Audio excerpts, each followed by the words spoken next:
আজ পানির শূন্যতা আমাদের দেশে দেখা যাচ্ছে। পানি আস্তে আস্তে কমে যাচ্ছে, আস্তে আস্তে পানি শেষ হয়ে যাচ্ছে। কি কারণে শেষ হচ্ছে এবং কি হলে পানি পাওয়া যাবে পরে বলা যাবে ইনশাআল্লাহ। তো জীবন ধারণের জন্য যেমন পানির প্রয়োজন, জীবন ধারণের জন্য তেমন বাতাসেরও প্রয়োজন। পানি ছাড়া তো কিছু সময় চলতে পারে, পানি এবং খাদ্য ছাড়া কিছু সময় চলতে পারে, কিন্তু বাতাস ছাড়া তো এক মুহূর্ত চলে না, ঠিক কিনা? বুঝেন কিনা কথা? বাতাস ছাড়া এক মুহূর্ত চলতে পারে না।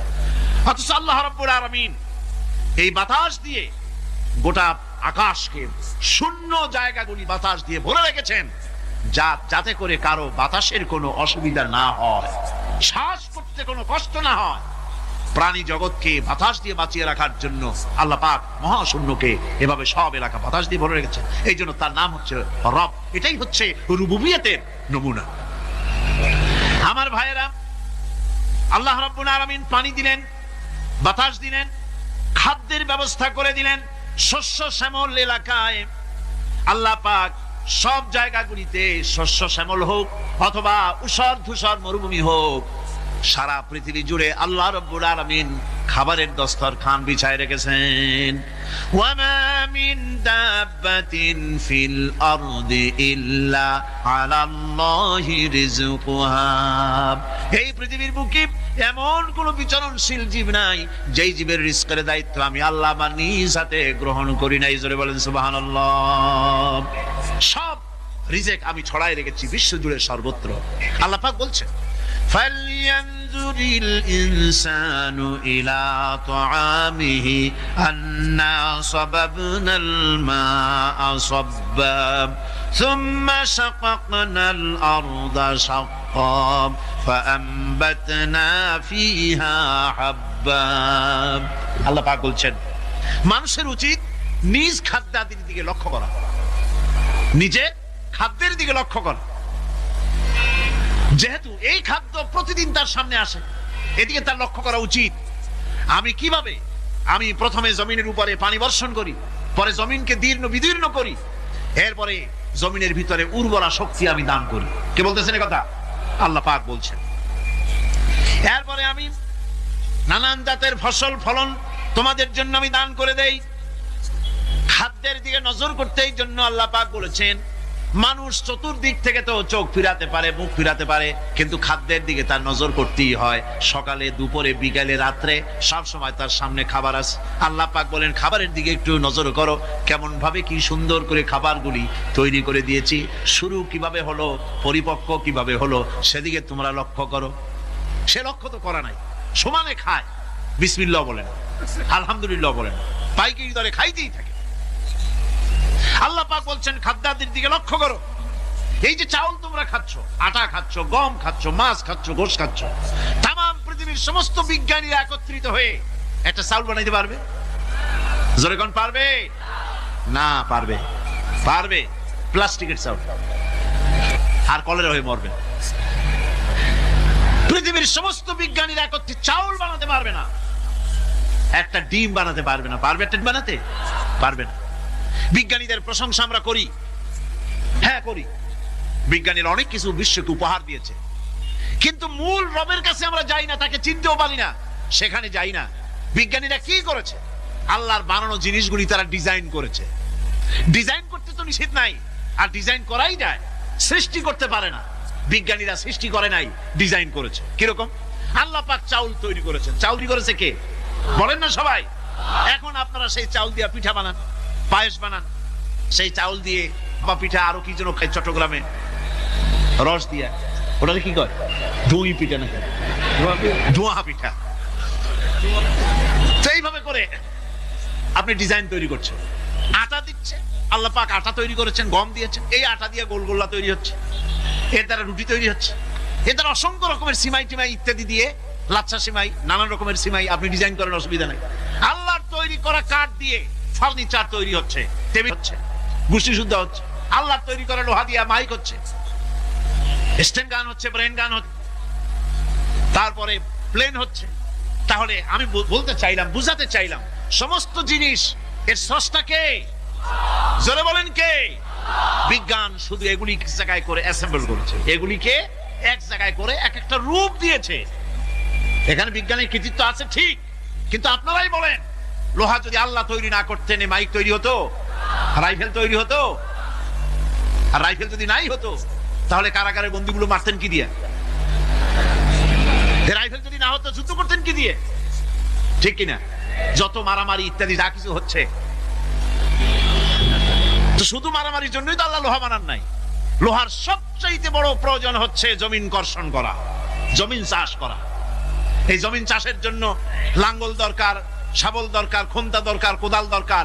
এই লোহার দাম কেউ আল্লাহ পাক এত লোহা বেশি দিয়েছেন যার জন্য লোহার দাম কম। সোনা কম দিয়েছেন যেহেতু সোনার প্রয়োজনীয়তা কম, লোহার প্রয়োজনীয়তা বেশি, এই জন্য লোহা বেশি দিয়েছেন, দামটা কমে গেছে, যার জন্য আপনার আমার জন্য কিনে ব্যবহারটা সহজ হয়েছে। কথা ঠিক কিনা বন্ধুগণ?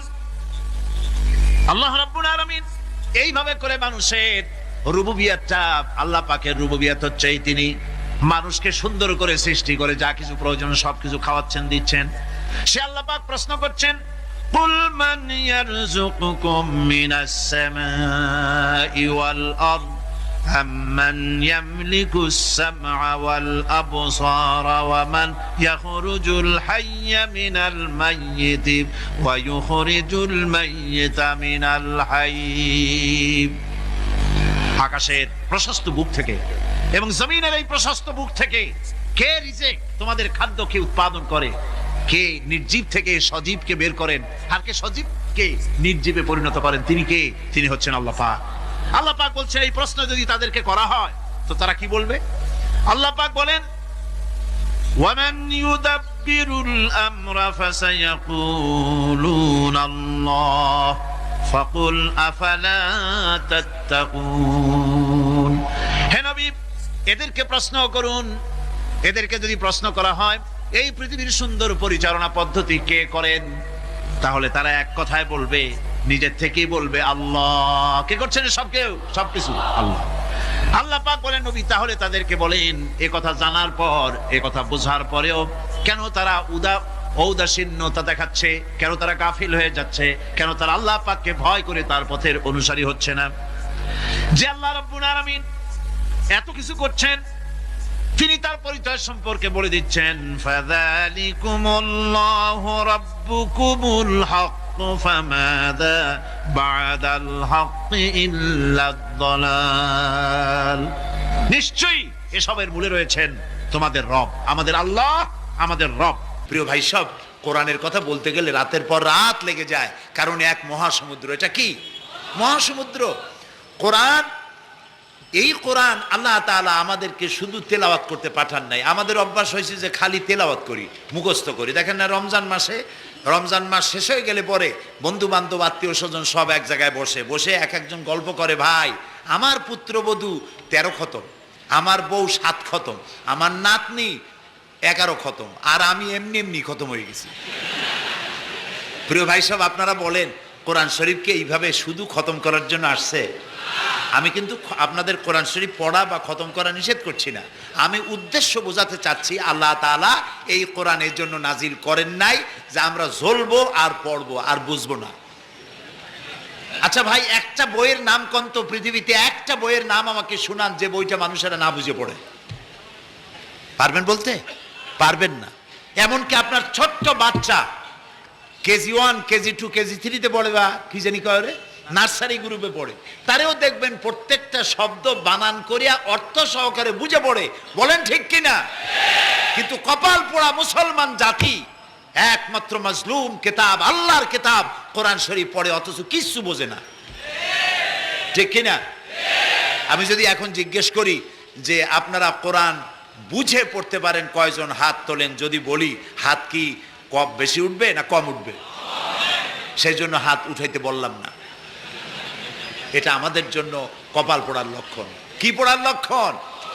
বিশ্বাস করুন ভাই, কোরআন শরীফ তাবিজ লেখার জন্য আসে নাই, কোরআন শরীফ ঝুলে ঝুলে আপনি পড়বেন এই জন্য আসে নাই। কোরআন আসছে তেলাওয়াত করবেন, বুঝবেন, আমল করবেন। হাদিস শরীফে এসেছে কোন সাহাবীর এক একটা সূরা শেষ করতে বছরের পর বছর চলে যেত। কারণ কি? কারণ হলো তারা এক একটা আয়াত পড়তেন, বুঝতেন, বাস্তব জীবনে আমল করতেন, আরেকটা আয়াত পড়তেন, বুঝতেন, আমল করতেন, তারপরে আবার আরেকটা পড়তেন, আমল করতেন। এভাবে করে সাহাবীরা কোরআন পড়তেন, বুঝতেন, আমল করতেন। ফলে এই সাহাবীরা যখন বিয়ে শাদী করতেন, সাহাবীরা যখন ব্যবসা বাণিজ্য করতেন, সাহাবীরা যখন কেনা বেচা করতেন, পারিবারিক জীবন যাপন করতেন, হাঁটাচলা করতেন, তখন মানুষেরা বুঝতে পারত, অনুভব করতে পারত যেন জীবন্ত কোরআন শরীফ চলাফেরা করছে। কোরআন যাদের কাছে, তাদের আমলের মধ্যে পরিবর্তন আসতে হবে। তো এরকম একটা বৈপ্লবিক কিতাব যাদের কাছে, তাদের তো আমলের মধ্যে পরিবর্তন আসবে। কি পরিবর্তন আসবে? এরা যদি ব্যবসায়ী হয় ওজনে কম দেবে না। সুবহানাল্লাহ কবেন না? আর এখন আমরা যা করি সুবহানাল্লাহ থুইয়া খালি নাউজুবিল্লাহ কওয়া দরকার, ঠিক কিনা ভাই? মুসলমানের চাইতে এত ওজনে কম দেওয়ার লোক আর আছে কিনা সন্দেহ। ওজনে দেবে কম, খাদ্যে দেবে ভেজাল, সাক্ষী দেবে তো মিথ্যা সাক্ষী দেবে, ওয়াদা খেলাপ করবে, আমানতের খেয়ানত করবে, এরপরে ধার করবে, টাকা শোধ করবে না, ছেলে দিয়ে বলাবে বলো আব্বা বাড়ি নেই। এখন সে যাইয়া যে টাকা চাইতে আসছে তারা বলে যে আব্বা বলছেন আব্বা নাকি বাড়ি নেই। বুঝতে পারছেন কথা? এই হলো মুসলমান। নাউজুবিল্লাহ কোন। এই জন্য আল্লাহ তাআলা নবী বলেছেন ওয়ামান আমেলা বিহি উজেরা, যে ব্যক্তি কোরআন পড়বে, আমল করবে, আল্লাহ তাকে পুরস্কার দিবেন। কোথায় কোথায় দেবেন কোন তো? দুই জায়গায় দেবে, ইহকালেও দেবে, পরকালেও দিবে। দুনিয়ার পুরস্কারটা কি? দুনিয়ার পুরস্কারটা হলো যে চিন্তা থাকবে না, আর কোনো ভয়ও থাকবে না। ভয় থাকবে না কিসের? ভয় থাকবে না যেই সমাজে কোরআন মানা হবে, যেই সমাজের আইনের উৎস হবে কোরআন, ওই সমাজের মধ্যে চুরি, ডাকাতি, জেনা, ব্যভিচার, হত্যা, ধর্ষণ থাকবে না। কাজী ভীতিশূন্য, সমৃদ্ধিপূর্ণ, নিরাপত্তাপূর্ণ একটি সুন্দর সমাজ উপহার দেবে এই কোরআন। সুবহানাল্লাহ। সেই কোরআন আমরা তাবিজ বানাইছি, এটারে গোলাইয়া এই কোরআন শরীফের পাতা লিখিয়া তারপরে কি জানি কয়, পানির মধ্যে দিয়ে গোলাইয়া এগুলি খাওয়া হয়, মাদুলির মধ্যে ঢুকাইয়া গলার মধ্যে ঝুলানো হয়। দেখেন এই বাংলাদেশে যেসব কোরআন শরীফ ছাপা হয়, এই সব কোরআন শরীফের দুরবস্থা। এটা আছে কিনা আমি জানি না, আলহামদুলিল্লাহ এটা নাই। কোন কোন কোরআন শরীফ যে বাংলাদেশে ছাপা হয় সেগুলিতে লেখা থাকে সূরায়ে মায়দার নকশা, সূরা ইউসুফের নকশা, সূরায়ে বনি ইসরাইলের নকশা। এই নকশা লিখা গলায় ঝুলাইলে পেটে ব্যথা ভালো হবে, ওই নকশা ঝুলাইলে মেয়ের বিয়ে হবে তাড়াতাড়ি, এই নকশা ঝুলাইলে যে মেয়েকে পছন্দ করো বিয়ে করতে পারবা তাড়াতাড়ি। নাউজুবিল্লাহ কর। নকশার মধ্যে আছে কি? নকশার ভিতরে আছে 1293, 1711, 513 হাবি জাবি কতগুলো নাম্বার দিয়া তারপরে লাল কালি দিয়ে দাগ দিয়ে দিয়ে ধান্দাবাজি করা। এরপরে ওই ধান্দাবাজি তাবিজের কোনায় কোনায় লেখে ইয়া জিব্রাইলো, ইয়া মিকাইলো, ইয়া ইসরাফিলো, ইয়া আজরাইলো। উপরে লেখে ইয়া বধূহ, নিচে লেখে ইয়া বধূহ। আমি একজন তাবিজ লেখককে জিজ্ঞেস করলাম, ভাই ইয়া আজরাইলু ইয়া মিকাইলু তো বুঝলাম, ইয়া বধূহ কি? কয়েছে হুজুর আমি নিজেও বুঝি না বধূহ কি। এই হলো তাবিজ। এই তাবিজ লেখার জন্য আল্লাহ তাআলা কোরআন নাজিল করেন নাই। কথা কি বুঝে আসছে? তাবিজের জন্য আসে নাই, তদবিরের জন্য আসে নাই, শুধু পড়ব এজন্য আসে নাই। কোরআন এসেছে বোঝার জন্য, তেলাওয়াতের জন্য, বোঝার জন্য, কোরআন অনুযায়ী জীবন গড়ার জন্য। আল্লাহর নবী তাই বলেন ওয়ামান আমেলা বিহি উজরা, কোরআন শরীফ যে পড়বে আর আমল করবে, দুনিয়ায় শান্তি দেওয়া হবে, আখিরাতেও পুরস্কৃত করা হবে। আখিরাতের পুরস্কারটা কি? নবীজি বলেছেন মান কারাল কোরআনা ফাস্তাজহারাহু ফাহাল্লা হালালাহু ওয়া হাররামা হারামাহু আদখালাহুল্লাহুল জান্নাহ ওয়া শাফাআহু ফি আশরাতিন মিন আহলি বাইতিহি কুল্লুহুম কাদ ওয়াজাবাত লাহুন নার। সাদাকান নবী সাল্লাল্লাহু আলাইহি ওয়াসাল্লাম। নবী করিম সাল্লাল্লাহু আলাইহি ওয়াসাল্লাম বলেছেন যে ব্যক্তি কোরআন পড়লো, বুঝলো, আর কোরআনের হালালকে হালাল জেনে চললো, হারাম থেকে বিরত থাকলো, আর কোরআনের আইনকে প্রতিষ্ঠিত করার আন্দোলনে শরীক হলো, সুবহানাল্লাহ গণ, এরকম লোককে আল্লাহ তাআলা কিয়ামতের দিন জান্নাত দান করবেন। সুবহানাল্লাহ। ওয়ামান আমেলা বিহি উজরা ওয়ামান হাকামা বিহি আদালা, এ কোরআন শরীফ দিয়ে যে বিচার করবে আল্লাহ তাআলা বলছেন সেই করবে কেবলমাত্র জাস্টিস, কিসত, জাস্টিস, ইনসাফ কায়েম করতে পারবে যে কোরআন দিয়ে বিচার ফয়সালা করবে। আমাদের দেশে এই যে কোর্ট কাছারি আদালত আছে, এই কোর্ট কাছারি আদালতগুলি কোরআন দিয়ে যদি বিচার করতেন সেটা ইনসাফ হতো। যেহেতু ইনসাফ, আল্লাহর চাইতে ইনসাফগার আর কেউ নাই। আছে কি বলেন? নাই। এখানে ধরুন একজন মানুষ যদি একজনের একটা ঠ্যাং ভাঙ্গে ফেলাই দিল, তাহলে বিচার কি হবে? ব্রিটিশ ল যেটা আছে, বাংলাদেশ পেনাল কোড যেটা আছে, এই পেনাল কোডে বলা হবে যে সলিমউদ্দিন ঠ্যাং ভাঙছে বসিরউদ্দিন, যে ভাঙছে তার জন্য শাস্তি এই হবে 6 মাসের জেল, 2000 টাকা জরিমানা করে দিল। এখন আপনি বলেন বিচার মাফে কি দিয়া? ইনসাফের প্রতীক কি? ইনসাফের প্রতীক দাড়িপাল্লা। এই দাড়িপাল্লায় এখন আপনি ওজন দেন ইনসাফ। ঠ্যাং ভাঙছে কার?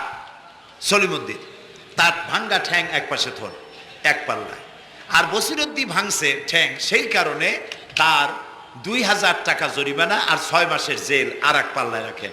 এবার দাড়ি ধরে টান দেন, সমান হবে? যদি 50,000 টাকা জরিমানা হয় আর 6 বছরের জেল হয়, তাও কি সমান হবে? হবে না। সমান হবে কি হলে? সমান হবে ওই সলিমউদ্দিন ভাঙ্গা ঠ্যাং এক পাল্লায় দাও, আর যে ভাঙছে তার নাম কি? বসিরউদ্দিন। বসিরউদ্দিন কেউ যদি থাকেন রাগ করবেন না, আমি একটা দৃষ্টান্ত দিচ্ছি। এখন ওই বসিরউদ্দিন ভাঙ্গা তারও একটা ঠ্যাং ভাঙ্গিয়া যদি এই পাল্লায় রাখেন, এখন যদি টান দেন, তাহলে সমান হবে কিনা বলেন? এটা হচ্ছে কোরআন। এই কোরআন বলছে পায়ের বদলে পা, হাতের বদলে হাত, নাকের বদলে নাক, চোখের বদলে চোখ, জানের বদলে জান। সুবহানাল্লাহ। এটা ইনসাফ। এই ইনসাফ হচ্ছে কোরআনের দেওয়া ইনসাফ। সুতরাং আল্লাহ তাআলা নবী বলছেন ওমান হাকামা বিহি আদালা, যে ব্যক্তি এই কোরআন দিয়ে বিচার ফয়সালা করবে, যে ব্যক্তি, যে পরিবার, যে সমাজ, তারা ইনসাফ কায়েম করতে পারবে। যেহেতু আল্লাহর চাইতে ইনসাফগার পৃথিবীতে আর কেউ নাই, আকাশেও নাই, জমিনেও নাই। রাসূলুল্লাহ বলছেন ওয়ামান দা ইলাইহি হুদিয়া ইলা সিরাতিল মুস্তাকিম, যে ব্যক্তি কোরআনের দিকে মানুষকে দাওয়াত দেয়, সেই একটি সহজ সরল রাস্তার দিকে দাওয়াত দেয়, যে রাস্তার শুরু পৃথিবী থেকে আর রাস্তার শেষ জান্নাতুল ফেরদাউসে গিয়া। সুবহানাল্লাহ। এটা হচ্ছে সেই কোরআন। বুঝতে না পারার কারণে আমরা বিপদে পড়েছি। প্রিয় ভাই সব, আপনারা আছেন কষ্টে, বসেছেন পানির মধ্যে, আছেন দাঁড়াইয়া, মাথার উপরে ছেঁড়া সামিয়ানা বিরক্ত করছে। আমি লম্বা করতে চাই না, অল্পের মধ্যে ছেড়ে দেই, যাতে করে আপনাদেরও সুবিধা হয়, কষ্ট না হয়।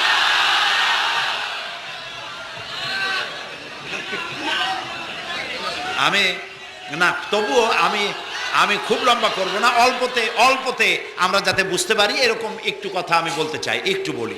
এবং সেইটাই বলবো যেটা আপনারা শুনতে চান, সেইটাই বলবো যেটা শুরু করেছিলেন আমাদের রফিকুল ইসলাম খান ভাই, মহানগরীর সেক্রেটারি জনাব রফিকুল ইসলাম খান। আল্লাহ তাআলা ওনার প্রতি রহম করুন, আমরা বলি আমিন। এবং আমার বক্তৃতার পরে আমরা আমাদের সম্মানিত অ্যাসিস্ট্যান্ট সেক্রেটারি জেনারেলের কিছু কথা আমরা শুনবো ইনশাআল্লাহ। আল্লাহ পাক বলেন الذين يذكرون الله قياما وقعودا وعلى جنوبهم ويتفكرون في خلق السماوات والأرض ربنا ما خلقت هذا باطلا سبحانك فقنا عذاب النار الذين يذكرون الله قياما وقعودا وعلى جنوبهم, যারা দাঁড়িয়ে বসে শুয়ে এক কথায় সর্বাবস্থায় যারা আল্লাহ পাককে স্মরণ করে, তারা আকাশ এবং জমিন সৃষ্টির ব্যাপারে চিন্তা ভাবনা করে, রাত এবং দিনের পরিবর্তনের চিন্তা করে, তার সৃষ্টি নৈপুণ্যতা নিয়ে যারা গবেষণা করে, তারাই হচ্ছে আল্লাহ পাকের খাঁটি বান্দা, একজন সত্যানুসন্ধানী। চোখের সামনে যখন নিখিল বিশ্বের পরমাণু থেকে শুরু করে সূর্য, চন্দ্র, গ্রহ, নক্ষত্র, বিশাল আকাশ পর্যন্ত, গাছপালা, তরুলতা, সমুদ্র, মহাসমুদ্র, পশু পক্ষী ইত্যাদি যখন তার নজরে পড়ে, তখন একজন সত্যের অনুসারী ব্যক্তি, একজন সত্যের অনুসন্ধানী ব্যক্তি, তার মুখ থেকে বেসাক্তা স্বতঃস্ফূর্ত ভাবে নিজের অজান্তে মুখ থেকে যে শব্দটা বেরোয়, সে শব্দটা হচ্ছে আলহামদুলিল্লাহি রাব্বিল আলামিন। সমস্ত প্রশংসা হচ্ছে ওই আল্লাহ পাকের, যিনি এগুলিকে সৃষ্টি করেছেন। আর তিনি কোনো কিছু কি বেকার সৃষ্টি করেন নাই, খামোখা সৃষ্টি করেন নাই, প্রত্যেকটির পেছনে রয়েছে বিরাট বিরাট উদ্দেশ্য।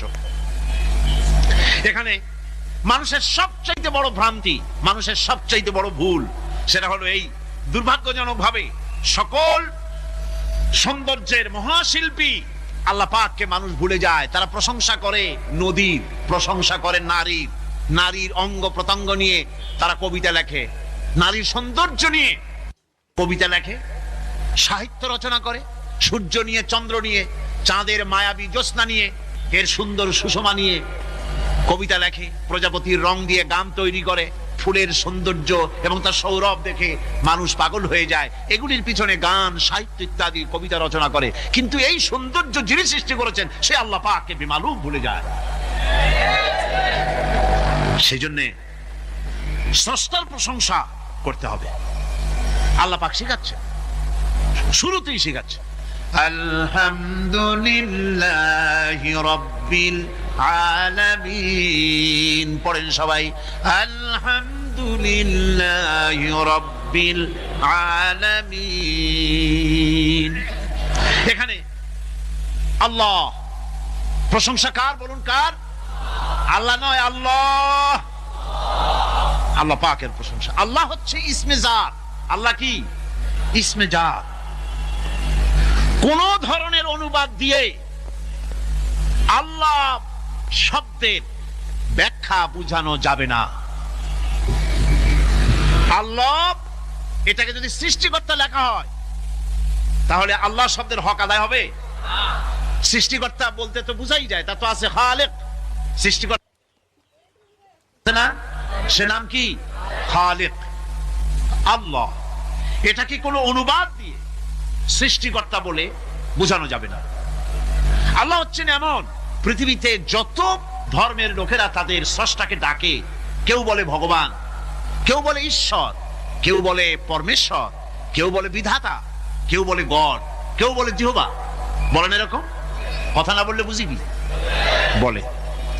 এর প্রত্যেকটি শব্দের প্রতি শব্দে স্ত্রীলিঙ্গে অন্য শব্দ আসবে। ভগবান বললে কি হবে? ভগবতী। ঈশ্বর বললে ঈশ্বরী। পরমেশ্বর বললে পরমেশ্বরী। বিধাতা বললে বিধাত্রী। গড বললে গডেজ আসবে। এখন গড আরো বেকায়দা। গডটারে যদি উল্টায় দেন এমন সর্বনাশ হবে যা বলার মতো না। আর এই শব্দ দিয়েও বোঝার উপায় নাই যে তারা কি বলতে চায়। শব্দকে খণ্ডিত যদি করা হয় তাও বোঝা যাবে না যে কি বলতে চায়। অথচ আল্লাহ পাক হচ্ছেন, আল্লাহ পাকের নাম হচ্ছে এমন একটি নাম, আমাকে যদি কেউ বলে যে অন্য কোনো ব্যাখ্যা চাই না, আল্লাহ দিয়ে আল্লাহরে বুঝায় দেন, তো আল্লাহ দিয়ে আল্লাহরে বুঝানো যাবে। এরকম কোরআনে কারিমের মধ্যে আল্লাহ আয়াতে কারিমা সেট করে রেখেছেন। সুবহানাল্লাহ। যদি আপনারা বলেন আমাকে যে আল্লাহ দিয়ে আল্লাহর পরিচয় করায় দেন, তো আমি বলবো আল্লাহ রাব্বুল আলামিন কোরআনে কারিমের মধ্যে বলেছেন আল্লাহু লা ইলাহা ইল্লা হুয়াল হাইয়ুল কাইয়্যুম। কোন সূরা আছে? কোন আয়াতে? আয়াতুল কুরসি।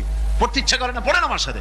আল্লাহু লা ইলাহা ইল্লা হুয়াল হাইয়ুল কাইয়্যুম।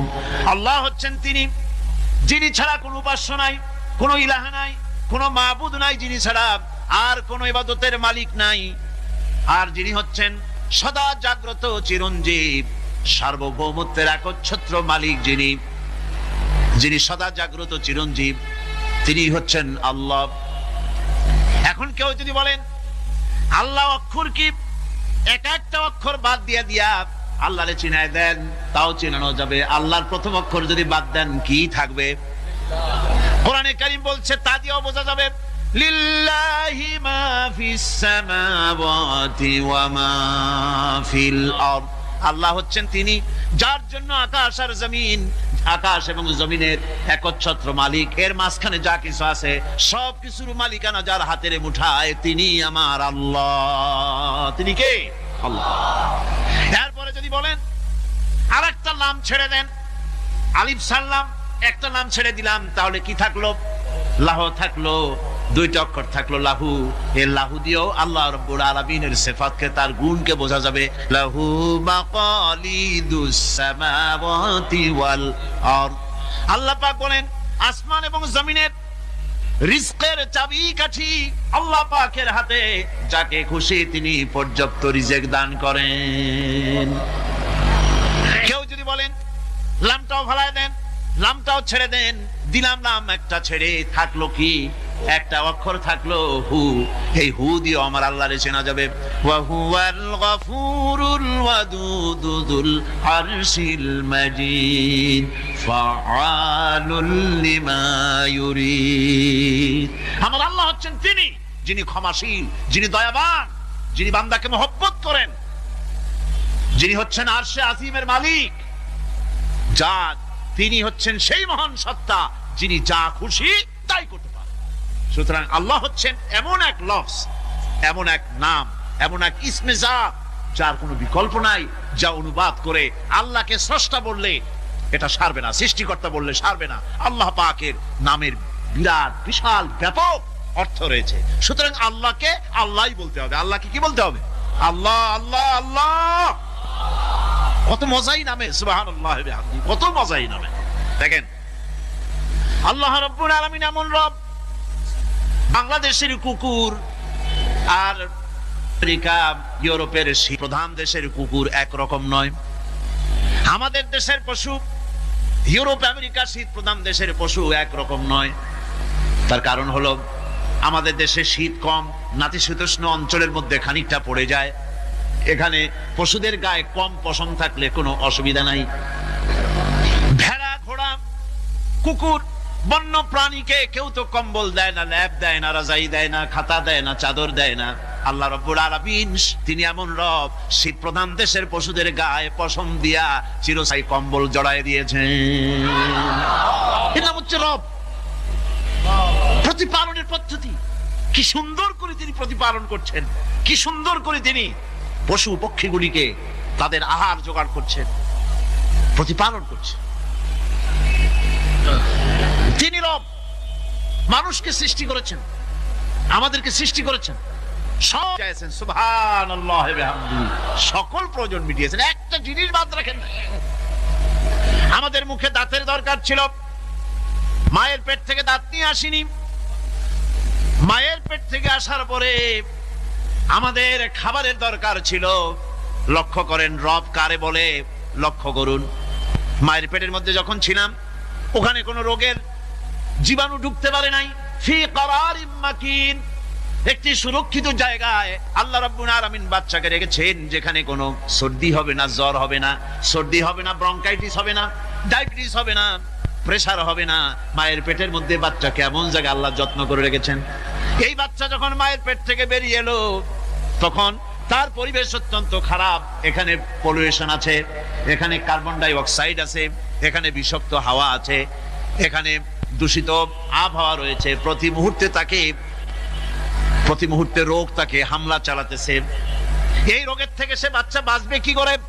এজন্য রব্বুল আলামিন তিনি এমন রব, মায়ের বুকের মধ্যে যে খাবার তৈরি করলেন বাচ্চার, ওই খাবারের মধ্যে বাচ্চার ওষুধ আল্লাহ পাক বানায়া দিলেন। মায়ের বুকের দুধ শুধু দুধ নয়, এটা ওষুধ। সুবহানাল্লাহ। এটা খাদ্য, এটা ওষুধ, এটা ভিটামিন, এটা ক্যালসিয়াম, এটা কার্বোহাইড্রেট, যা দরকার বাচ্চার জন্য সব আল্লাহ মায়ের দুধের মধ্যে দিয়ে দিলেন। যতক্ষণ বাচ্চা পেটে ছিল দুধ ছিল ঘন, যখন বাচ্চা মায়ের পেট থেকে বেরিয়ে এলো দুধটা হয়ে গেল পাতলা। এই পাতলা দুধটা খাবে, ওষুধ আছে এর মধ্যে, ভিটামিন আছে, খাইতে যেন বিস্বাদ না হয় একটু মিষ্টি দিয়ে দিলেন আল্লাহ, যাতে বাচ্চা মুখ ফিরায় না নেয়, সেজন্য খাইতে চায়।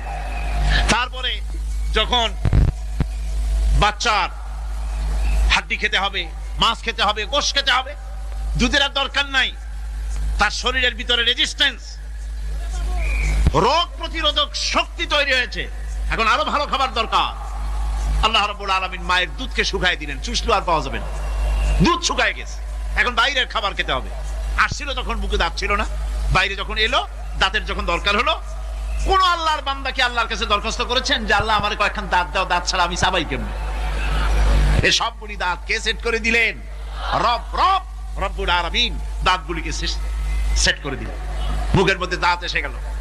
আল্লাহ রাব্বুল আলামিন শরীরটাকে সাজিয়ে গুছিয়ে, হিউম্যান বায়োলজি যাকে বলা হয়, এই শরীরকে যে সুন্দর করে আল্লাহ পাক তৈরি করলেন, বলে শেষ করা যাবে না কত সুন্দর করে আল্লাহ পাক বানিয়েছেন। আপনার মাথার ভিতরে সেল তৈরি করা হলো, ব্রেন তৈরি করা হলো। এই ব্রেনটা শুকনা জায়গায় রাখা হয় নাই। শুকনা জায়গার মধ্যে ব্রেনটা যদি থাকতো, নড়াচড়া করে আপনার ব্রেনের যে টেকনোলজি আল্লাহ পাক ইউজ করেছেন সেটা অসুবিধাগ্রস্ত হতো। এই জন্য ক্রিম যেভাবে পানির মধ্যে ভাসা থাকে, পানির মধ্যে ভাসমান ক্রিম মাখন যেভাবে রাখা হয়, সামান্য পানির মতো করে এর ভিতরে ব্রেনটাকে রাখা হয়েছে। এই ব্রেনের ভিতরে, ব্রেন হচ্ছে পৃথিবীতে কম্পিউটার, আজকের পৃথিবীর শ্রেষ্ঠ আবিষ্কার। কিন্তু মানুষের মাথায় যে কম্পিউটার আল্লাহ পাক দান করেছেন, এই কম্পিউটারের সামনে দুনিয়ার কম্পিউটার এতিম। এবার লন্ডন গিয়েছিলাম, প্রত্যেক বছর 1.5 মাস 2 মাস সময় পাই, কিন্তু আপনারা দোয়া করেছেন এখন পার্লামেন্টে সময় দিতে হয় বেশি। বিদেশের সফর কমে গিয়েছে। 10 দিনের জন্য গিয়েছিলাম। ওরা আমাকে একটা ডায়েরি দিল। সেই ডায়েরিটার ভিতরে ডিজিটাল ডায়েরি, এই ডায়েরির মধ্যে তারা বলল যে এরকম, এই যে কাগজটা আপনারা দেখতে পাচ্ছেন, এই রকমের কাগজের 10 লক্ষ পাতা লিখতে যত কাগজ লাগে, এরকমের 10 লক্ষ পাতার লেখা ছোট্ট এই ডায়েরিটার মধ্যে ঢুকাই দেওয়া যায়। 10,000 টেলিফোন নাম্বারের মেমোরিতে তুলে দেওয়া যায়। এটা হচ্ছে লেটেস্ট আবিষ্কার। কিন্তু আল্লাহ পাক মানুষের যে ব্রেনটা তৈরি করলেন, পৃথিবীতে যা আছে এ সব কিছু একটা মানুষের ব্রেনের মধ্যে, সমস্ত তত্ত্ব, সমস্ত ফ্যাক্টস মানুষের মেমোরির ভিতরে ঢুকাবার পরেও আরো লক্ষ লক্ষ জায়গা বাকি থেকে যাবে, শূন্য থেকে যাবে, যা পূরণ হওয়ার নয়। এত বিশাল মেমোরি আল্লাহ পাক তার মানুষের মাথার মধ্যে তৈরি করে দিয়েছেন। সুবহানাল্লাহ বিহামদি। দেখুন অবস্থাটা কি। আল্লাহ তার মানুষকে কিভাবে, রব কাকে বলে, রব কারে বলে, সুবহানাল্লাহ বিহামদি। চোখের সামনে রাস্তা দিয়ে চলতে গিয়ে চোখের সামনে সাপ দেখলেন, চোখ দেখার কাজ করেছে। চোখ কি করেছে? দেখার কাজ করেছে। এখন কি করবে? চোখ কিন্তু দেখে বসে থাকে নাই, চোখ দেখা মাত্রই ট্রান্সমিট করেছে ব্রেনকে। ব্রেন সাথে সাথে অ্যাকশন নিতে বলেছে হাতকে আর পাওকে। হাতে লাঠি থাকলে পিটাও, লাঠি না থাকলে পাকে বলেছে দৌড় মারো। এই যে সাপ দেখলো, চোখ এটাকে পাঠাই দিল ব্রেনকে, ব্রেন পাঠাই দিল অ্যাকশনে হাতে আর পায়ে। এতে কিন্তু 1 সেকেন্ড সময় লাগে নাই। 1 সেকেন্ডের কয়েক লক্ষ ভাগের 1 ভাগের ভিতরেই মানুষ অ্যাকশনে এসে গিয়েছে। সুবহানাল্লাহ। এর নাম হচ্ছে রব। এর নাম কি? তার অফুরন্ত সৃষ্টি, অফুরন্ত সৃষ্টি। মানুষের হার্ট তৈরি করেছেন, চোখ তৈরি করেছেন। চোখে কিন্তু আমরা নেগেটিভ দেখি। চোখে আমরা কি দেখি? নেগেটিভ দেখি। এই নেগেটিভটা চোখ ক্যাচ করে ব্রেনের ভিতর থেকে পজিটিভ হয়ে কে বের করে দেয়? সুবহানাল্লাহ বিহামদি। কানে অসংখ্য শব্দ শুনি, কিন্তু কোন শব্দ তো জড়ায় যায় না। অসংখ্য শব্দ আমরা শুনি। যেমন রেডিও ঘুরাচ্ছেন, 9 ব্যান্ড রেডিও অথবা এর থেকেও বেশি ব্যান্ডওয়ালা রেডিও। আপনি যখন ঘুরাচ্ছেন কোন সেন্টার ধরার জন্য, অনেক সময় 4-5টা সেন্টার জড়ায় যায় না? জড়ায় কিনা? 4-5টা সেন্টার জড়ায় যায়, সর্বনাশ হয়ে যায়। কোনটা থেকে কোনটা শুনবে? তো এইরকম করে আপনার কানের ভিতরে শব্দগুলি সব জড়াইয়া পাকাইয়া আপনার কানের মধ্যে একটা বিশ্রী আওয়াজ সৃষ্টি করে দিতে পারতো। কে স্তরে স্তরে শব্দগুলিকে শোনার ব্যবস্থা করেছে। আপনার জিহ্বার ভিতরে হাজারো রকমের স্বাদ গ্রহণ করার জন্য একটা জিহ্বায় এতগুলি টেস্ট নেওয়ার ক্ষমতা কে তৈরি করে দিলেন? আল্লাহ রাব্বুল আলামিন। সুবহানাল্লাহ বিহামদি। তিনি হচ্ছেন রব, যিনি মানুষের প্রতিপালন সৃষ্টি করেন এবং প্রতিপালন করেন, এমনি এমনি ছেড়ে দেন। এরপরে মানুষের সব প্রয়োজন তিনি মিটিয়েছেন। মানুষের জীবন ধারণের জন্য সব থেকে বড় প্রয়োজন পানি। সবচেয়ে বড় প্রয়োজন কি? পানি। জোরে কোন কি? পানি। জীবনের জন্য পানি এবং আর্দ্রতা, এই দুটি জিনিস অপরিহার্য। এছাড়া জীবন বাঁচবে না। আমরা দেখতে পাই সমুদ্র ভরা পানি মজুদ আছে। লক্ষ্য করেন, সমুদ্র ভরা পানি মজুদ আছে, নদী খাল বিল ভরা পানি মজুদ আছে। কিন্তু এটাই তো যথেষ্ট নয়। রব হচ্ছেন তিনি, যিনি এই বিশাল বিশাল পানির মজুদ থেকে বাতাসকে যিনি বলেন, যিনি প্রতিনিয়ত বাষ্পীয় আকারে পানিগুলিকে সমুদ্র থেকে উত্থিত করেন, পানিগুলিকে উত্থিত করেন মহাকাশী। আল্লাহ পাক বলেন আল্লাহুল্লাযী আরসালার রিয়াহা ফাতুসিরু সাহাবা,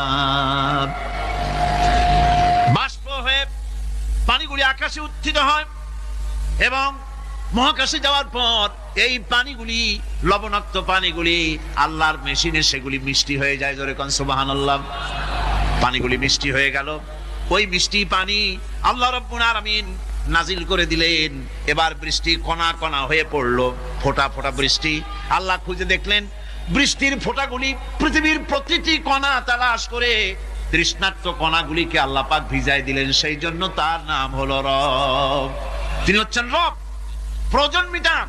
পানি সবচেয়ে প্রয়োজন বেশি, সেই পানি আল্লাহ পাক এভাবে সরবরাহ করলেন। জমিনের চারিদিকে নদী নালা রেখেছেন, জমিনকে আর্দ্র করেছেন, জমিনের ভিতরের পানি মিষ্টি করেছেন। টিউবওয়েল মারলে পরে, পাম্প করলে পরে ভিতর থেকে মিঠা পানি আল্লাহ পাক বের করে দেন। সুবহানাল্লাহ। এই মিষ্টি পানির ব্যবস্থা করেছেন। এরপরে তিনি ওই আল্লাহ পাক মিষ্টি পানির ব্যবস্থা করে বৃষ্টির মাধ্যমে পৃথিবীতে ফসল উৎপাদনের ব্যবস্থা করে দিলেন। সেজন্য আল্লাহ পাক কোরআনে কারীমের মধ্যে বলেছেন, ওয়াজআলনা মিনাল মাই কুল্লা শাইইন হাইয়্যিন, পানি দ্বারাই আমি সব বস্তুকে সজীব রাখি। বৈশিষ্ট্যের দিক থেকে পানির রয়েছে অনেক গুণ, আশ্চর্য গুণ। পৃথিবীর ৭৫% হচ্ছে পানি। আকাশ থেকে অর্থাৎ চাঁদ থেকে যখন চাঁদে ভ্রমণকারীরা যখন ছবি তুলেছে, তো সেই ছবিতে ব্লু রং এসেছে বেশি, সবুজ এসেছে কম। সবুজ হলো গাছপালা, আর ব্লু হচ্ছে পানি। সমুদ্রের পানির রং হচ্ছে নীল। মানুষের শরীরের ভিতরে ৬০% পানি, গাছের মধ্যে রয়েছে পানি। পানি ছাড়া পৃথিবীর বাঁচার কোনো পথ নাই। আবার দেখেন, প্রচন্ড শীতের কারণে, ঠান্ডার কারণে যে সব এলাকায় তাপমাত্রা হিমাঙ্কের নিচে এসে যায়, সেই সব দেশে সমুদ্রের পানি আর দরিয়ার পানিগুলি বরফ হয়ে যায়। এই বরফ যখন হতে থাকে, তখন পানি তার নিজের তাপকে নিচের দিকে ছুটতে থাকে। উপরের তাপ বরফ হয়ে যায় ঠান্ডা, আর নিচে তাপ বিচ্ছুরিত করে দিয়ে পানির ভিতরে যত জলজ প্রাণী আছে আর উদ্ভিদ আছে, সবগুলিকে বাঁচায় রাখার ব্যবস্থা আল্লাহ রাব্বুল আলামিন এভাবে করে থাকে। এবার আল্লাহ রাব্বুল আলামিন বলছেন, এই পানি ছাড়া মানুষ বাঁচে না, প্রাণী বাঁচে না। পানি এমন এক জিনিস, এমন এক নিয়ামত আমি দান করলাম। আল্লাহ পাক বলেন, কুল আরাআইতুম ইন আসবাহা মাউকুম গাওরান ফামান ইয়াতিকুম বিমাইন মাইন। বলো দেখি সবে, শুকাইয়া যদি যায় এই জমিনের পানি, তাহলে হেথায় তটনির ধারা কে দিবে সবারে আনি। এই পৃথিবীর নদী নালা, খাল বিল, জমিনের আভ্যন্তরীণ দিকে পানিগুলি যদি আমি আল্লাহ রাব্বুল আলামিন শুকায় দেই, তাহলে আমি আল্লাহ ছাড়া এমন কে আছে যে নতুন করে আবার পানির আমদানি করে দিতে পারে? আছে কেউ? আজ পানির শূন্যতা আমাদের দেশে দেখা যাচ্ছে। পানি আস্তে আস্তে কমে যাচ্ছে, আস্তে আস্তে পানি শেষ হয়ে যাচ্ছে। কি কারণে শেষ হচ্ছে এবং কি হলে পানি পাওয়া যাবে পরে বলা যাবে ইনশাআল্লাহ। তো জীবন ধারণের জন্য যেমন পানির প্রয়োজন, জীবন ধারণের জন্য তেমন বাতাসেরও প্রয়োজন। পানি ছাড়া তো কিছু সময় চলতে পারে, পানি এবং খাদ্য ছাড়া কিছু সময় চলতে পারে, কিন্তু বাতাস ছাড়া তো এক মুহূর্ত চলে না। ঠিক কিনা? বুঝেন কিনা কথা? বাতাস ছাড়া এক মুহূর্ত চলতে পারে না। অথচ আল্লাহ রাব্বুল আলামিন এই বাতাস দিয়ে গোটা আকাশকে, শূন্য জায়গাগুলি বাতাস দিয়ে ভরে রেখেছেন, যাতে করে কারো বাতাসের কোনো অসুবিধা না হয়, শ্বাস করতে কোনো কষ্ট না হয়। প্রাণী জগৎকে বাতাস দিয়ে বাঁচিয়ে রাখার জন্য আল্লাহ পাক মহাশূন্যকে এভাবে সব এলাকা বাতাস দিয়ে ভরে রেখেছেন। এই জন্য তার নাম হচ্ছে রব। এটাই হচ্ছে রুবুবিয়তের নমুনা। আমার ভাইয়েরা, আল্লাহ রাব্বুল আলামিন পানি দিলেন, বাতাস দিলেন, খাদ্যের ব্যবস্থা করে দিলেন। শস্য শ্যামল এলাকায় আল্লাহ পাক সব জায়গাগুলিতে শস্য শ্যামল হোক অথবা উষর ধূসর মরুভূমি হোক, সারা পৃথিবী জুড়ে আল্লাহ রাব্বুল আলামিন খাবারের দস্তরখান বিছায় রেখেছেন। ওয়ামা মিন দাব্বাতিন ফিল আরদি ইল্লা আলাল্লাহি রিজকুহা। এই পৃথিবীর বুকে এমন কোন বিচরণশীল জীব নাই যেই জীবের রিজকের দায়িত্ব আমি আল্লাহ আমার নিজ হাতে গ্রহণ করি নাই। জোরে বলেন সুবহানাল্লাহ। সব রিজেক আমি ছড়াই রেখেছি বিশ্ব জুড়ে সর্বত্র। আল্লাহ পাক বলছেন فَلْيَنْظُرِ الْإِنسَانُ إِلَى طَعَامِهِ أَنَّا صَبَبْنَا الْمَاءَ صَبًّا ثُمَّ شَقَقْنَا الْأَرْضَ شَقًّا فَأَنبَتْنَا فِيهَا حَبًّا। আল্লাহ পাক বলছেন মানুষের উচিত নিজ খাদ্যাদির দিকে লক্ষ্য করা, নিজের খাদ্যের দিকে লক্ষ্য করা। যেহেতু এই খাদ্য প্রতিদিন তার সামনে আসে, এদিকে তার লক্ষ্য করা উচিত। আমি প্রথমে জমিনের উপরে পানি বর্ষণ করি, পরে জমিনকে দীর্ণ বিদীর্ণ করি, এরপরে জমিনের ভিতরে উর্বরা শক্তি আমি দান করি। কে বলতেছেন কথা? আল্লাহ পাক বলছেন। এরপরে আমি নানান জাতের ফসল ফলন তোমাদের জন্য আমি দান করে দেই। খাদ্যের দিকে নজর করতে এই জন্য আল্লাহ পাক বলেছেন মানুষ চতুর্দিক থেকে তো চোখ ফিরাতে পারে, মুখ ফিরাতে পারে, কিন্তু খাদ্যের দিকে তার নজর করতেই হয়। সকালে, দুপুরে, বিকালে, রাত্রে সব সময় তার সামনে খাবার আছে। আল্লাহ পাক বলেন খাবারের দিকে একটু নজর করো, কেমন ভাবে কি সুন্দর করে খাবারগুলি তৈরি করে দিয়েছি, শুরু কিভাবে হলো, পরিপক্ক কিভাবে হলো, সেদিকে তোমরা লক্ষ্য করো। সে লক্ষ্য তো করা নাই, সমানে খায়, বিসমিল্লাহ বলেন, আলহামদুলিল্লাহ বলেন, পাইকারি দরে খাইতেই থাকে।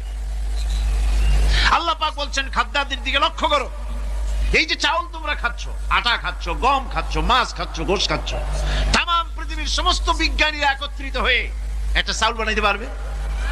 জোরে কোন পারবে? না পারবে। পারবে প্লাস্টিকের চাউল, আর কলেরা হয়ে মরবে।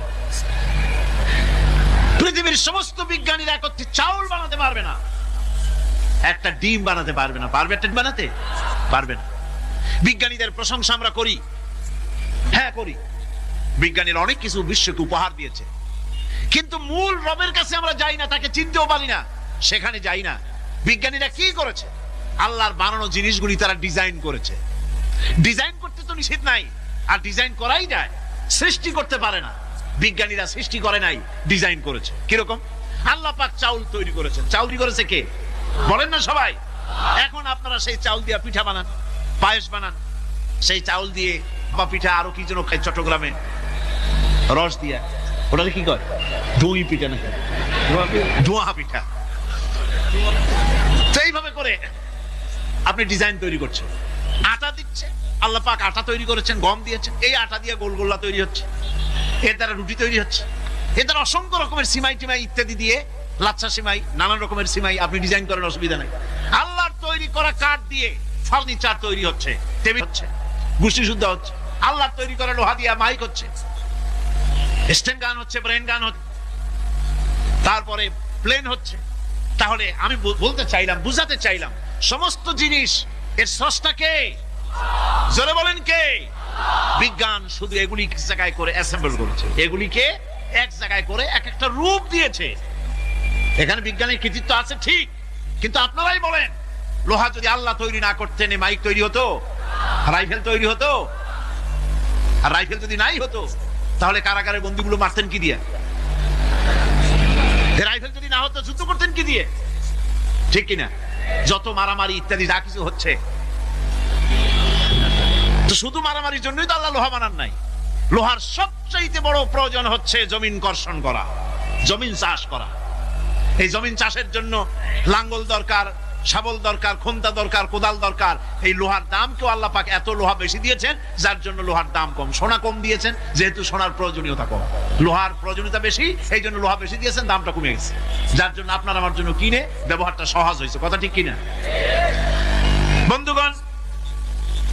আল্লাহ রাব্বুল আলামিন এইভাবে করে মানুষের রুবুবিয়াতটা, আল্লাহ পাকের রুবুবিয়াত হচ্ছে তিনি মানুষকে সুন্দর করে সৃষ্টি করে যা কিছু প্রয়োজন সবকিছু খাওয়াচ্ছেন, দিচ্ছেন। সে আল্লাহ পাক প্রশ্ন করছেন, কুল মান ইয়ারযুকুকুম মিনাস সামাই ওয়াল আরদ আম্মান ইয়ামলিকুস সামআ ওয়াল আবসারা ওয়া মান ইয়াখরুজুল হাইয়্যা মিনাল মাইয়িতি ওয়া ইউখরিজুল মাইয়িতা মিনাল হাইয়্য। আকাশের প্রশস্ত বুক থেকে এবং জমিনের এই প্রশস্ত বুক থেকে কে রিজিক, তোমাদের খাদ্য কে উৎপাদন করে? কে নির্জীব থেকে সজীবকে বের করেন, আর কে সজীবকে নির্জীবে পরিণত করেন? তিনি কে? তিনি হচ্ছেন আল্লাহ পাক। আল্লাহ পাক বলছে এই প্রশ্ন যদি তাদেরকে করা হয় তো তারা কি বলবে? আল্লাহ পাক বলেন وَمَنْ يُدَبِّرُ الْأَمْرَ فَسَيَقُولُونَ اللَّهُ فَقُلْ أَفَلَا تَتَّقُونَ। হে নবী, এদেরকে প্রশ্ন করুন। এদেরকে যদি প্রশ্ন করা হয় এই পৃথিবীর সুন্দর পরিচালনা পদ্ধতি কে করেন, তাহলে তারা এক কথায় বলবে, নিজের থেকেই বলবে আল্লাহ। কে করছেন সবকিছু? আল্লাহ। আল্লাহ পাক বলেন নবী তাহলে তাদেরকে বলেন এ কথা জানার পর, এ কথা বোঝার পরেও কেন তারা ঔদাসীন্যতা দেখাচ্ছে, কেন তারা গাফিল হয়ে যাচ্ছে, কেন তারা আল্লাহ পাককে ভয় করে তার পথের অনুসারী হচ্ছে না? যে আল্লাহ রাব্বুল আলামিন এত কিছু করছেন, তিনি তার পরিচয় সম্পর্কে বলে দিচ্ছেন ফাযালিকুমুল্লাহু রাব্বুকুমুল হক ফামাযা বা'দাল হক ইল্লাদ দালাল। নিশ্চয়ই এসবের মূলে রয়েছেন তোমাদের রব, আমাদের আল্লাহ, আমাদের রব। দুনিয়ার সমস্ত পয়গম্বর অত্যাচারিত হলেন, শুধু তাই নয়, বিশ্ব নবী আখিরি জামানার পয়গম্বর নবী মুহাম্মদ রাসূলুল্লাহ সাল্লাল্লাহু আলাইহি ওয়াসাল্লাম জাতির কাছে আসলেন। তিনি এসে বললেন ইয়া আইয়ুহান নাস কুলু লা ইলাহা ইল্লাল্লাহ। প্রথম দাওয়া শুনছেন কথা? রাসূলুল্লাহ বলছেন ও জাতি, আমার রাসূল তো মক্কার রাসূল না শুধু, মদিনার রাসূল না শুধু, আরবি ভাষাভাষীদের রাসূল না শুধু, আমার নবী কি নবী? চিল্লায় বলেন। তাই তিনি বলেছেন ও বিশ্বের মানবতা, বিশ্বের মানব গোষ্ঠী, যদি মুক্তি পেতে চাও, নাজাত পেতে চাও, উচ্চারণ করো, বিশ্বাস করো, আমল করো, বলো লা ইলাহা ইল্লাল্লাহ। জোরে পড়েন লা ইলাহা ইল্লাল্লাহ, লা ইলাহা ইল্লাল্লাহু মুহাম্মাদুর রাসূলুল্লাহ। আবু জাহেল বুঝছিল কলেমার অর্থ? কথা বলেন না কেন? আবু জাহেল বুঝছিল? উতবা, সাইবা, মুগিরার গোষ্ঠীরা বুঝছিল? বুঝেছে। তারপরে তারা চিন্তা করলো যে সর্বনাশ তো করছে, লা ইলাহা, কোন ইলাহ নাই, আইনদাতা নাই, বিধানদাতা নাই, তাহলে আমরা কি ঘরে বসে বসে কি করব? উনি নতুন একজন ইলাহ নিয়ে আসছে, আল্লাহ ছাড়া কোন ইলাহ নাই, তাহলে আমাদের কাজটা কি? প্রথমে তারা চেষ্টা করলো যে একটু দেখি নরম নরম ভাবে হয় নাকি। চলে গেল আবু তালেবের কাছে, আসে না হাদিসে বলল আবু তালেব তুমি তো কুরাইশদের নেতা, তোমার ভাইয়ের ছেলে কয়টাই কি? কি আশ্চর্যজনক কথা, লা ইলাহা ইল্লাল্লাহ, আল্লাহ ছাড়া কোনো ইলাহ নাই, তা আমরা করব কি? তোমার ভাতিজাকে বুঝাও লা ইলাহা ইল্লাল্লাহ দাওয়াত বন্ধ করে দিক, এর বিনিময়ে টাকা লাগে টাকা দেব, সোনা লাগে সোনা দেব, যত সুন্দরী মেয়ে চায় তাও দেব, নেতৃত্ব চায় তাও দেব, তবু যেন কালেমার দাওয়াত না দেয়। আসিনে কা হাদিসে আছে কিনা? নবীজি যখন বাড়ি ফিরলেন, চাচা আবু তালেব নিজের কলিজার টুকরা সন্তান হযরত জাফর আলীর চাইতে তিনি ভালোবাসতেন কলিজার মতো করে মুহাম্মদ সাল্লাল্লাহু আলাইহি ওয়াসাল্লামকে। বলছে বাবা এমন কথা কেন বলো যাতে লোকেরা খেপে যায়, এই কথাগুলি বলো না, ওরা আমার কাছে এই সব প্রস্তাব দিয়ে গিয়েছে। রাসূলুল্লাহ প্রস্তাব শুনে এগ্রি করলেন। জি, আমার নবী বলেন ও আমার চাচা আবু তালেব প্রস্তাবকারীদেরকে শুনিয়ে দিন। হুজুরের সাথে তখন অনেক লোকজন নাকি, অনেক অস্ত্রপাতি, কিচ্ছু নাই, আল্লাহর শক্তি ছাড়া কিছুই না। আমার নবী বলেন ও আমার চাচা আবু তালেব প্রস্তাবকারীদেরকে শুনিয়ে দেন, যেটা দেওয়া সম্ভব সেটা তো দূরের কথা, যেটা দেওয়া সম্ভব নয় তাও যদি তারা দিতে পারে আমার এই, যেমন আকাশের সূর্যটা ধরে এনে ওরা যদি আমার ডান হাতে তুলে দেয়, আকাশের পূর্ণিমার চাঁদটা ধরে যদি বাম হাতে আমার তুলে দেয়, এর বিনিময়ে এক মুহূর্তের জন্য তাওহীদের দাওয়াত আমি বন্ধ করে দেব না। সুবহানাল্লাহ। রাসূল করিম সাল্লাল্লাহু আলাইহি ওয়াসাল্লাম তাদের এই প্রস্তাবকে যখন গ্রহণ করলো না, কাফেরেরা বুঝলো, আমি আগেই বলেছি 3 শ্রেণীর লোক বাধা দিয়েছে। কয় শ্রেণী? প্রথম শ্রেণী কি? রাষ্ট্র শক্তি, তাদের হাতে অস্ত্রপাতি তো খুব শক্তি। আর তারা একবার ক্ষমতায় যায়, ওরা মনে করে এই ক্ষমতা থেকে আমাদেরকে কেউ নামাইতে পারবে না। বিংশ শতকের শ্রেষ্ঠ মুজাদ্দিদ আল্লামা সৈয়দ আবুদাল্লাহ মওদুদী রাহমাতুল্লাহ আলাইহি তিনি এক জায়গায় লিখেছেন, স্বৈরাচারীরা তার পতনের সমস্ত ছিদ্র বন্ধ করে, কিন্তু একটা ছিদ্র বন্ধ করতে পারে না, মনের ভুলে সেই ছিদ্রটা থেকেই যায়, যেই ছিদ্র দিয়ে আসলে তার পতনটা হবে। ক্ষমতায় গিয়ে মনে করে চিরকাল ক্ষমতায় থাকবো।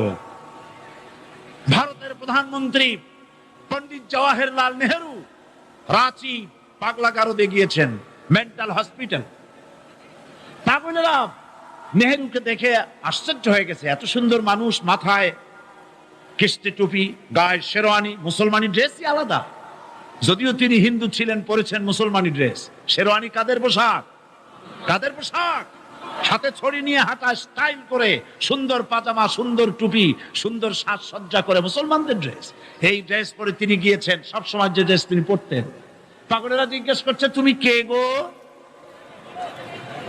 উনি বলছেন, আমারে চেনো নাই? আমি ভারতের প্রধানমন্ত্রী পণ্ডিত জওয়াহরলাল নেহেরু। পাগলেরা বলছে, ও সেই কথা। আমরাও যখন একুইটালে আসছিলাম, এই তোমার মতো লম্বা লম্বা কথা আমরাও বলছি। থাকো আমাদের সাথে কিছুদিন, তোমার মাথাও ঠান্ডা হয়ে যাবে। ক্ষমতায় যারা থাকে, ক্ষমতার মোহে চতুর্দিকে অন্ধকার দেখে, মনে করে আমার পতন আর হবে না। কিন্তু তোমাকে বুঝিবে যে গোকুলে বাড়ি শেষে। গাড়ির চাকা সব সময় উপরে থাকে না। গাড়ির চাকা সব সময় উপরে থাকলে গাড়ি তো চলবেই না। গাড়ির চাকা ঘোরে বলেই তো গাড়ি চলে। সুতরাং এই উপরে, তোমার চাকা উপরে এখন আছে বলে, তোমার দলের চাকা উপরে আছে বলে যারা মানুষের উপরে জুলুম করছো, আলেমদেরকে ধরতেছো, মুসল্লিদেরকে ধরে ধরে জেলে ঢুকাচ্ছ, সময় আসবে এমন ইন্দুরের গর্ত অপমানা ফেলাবার জন্য।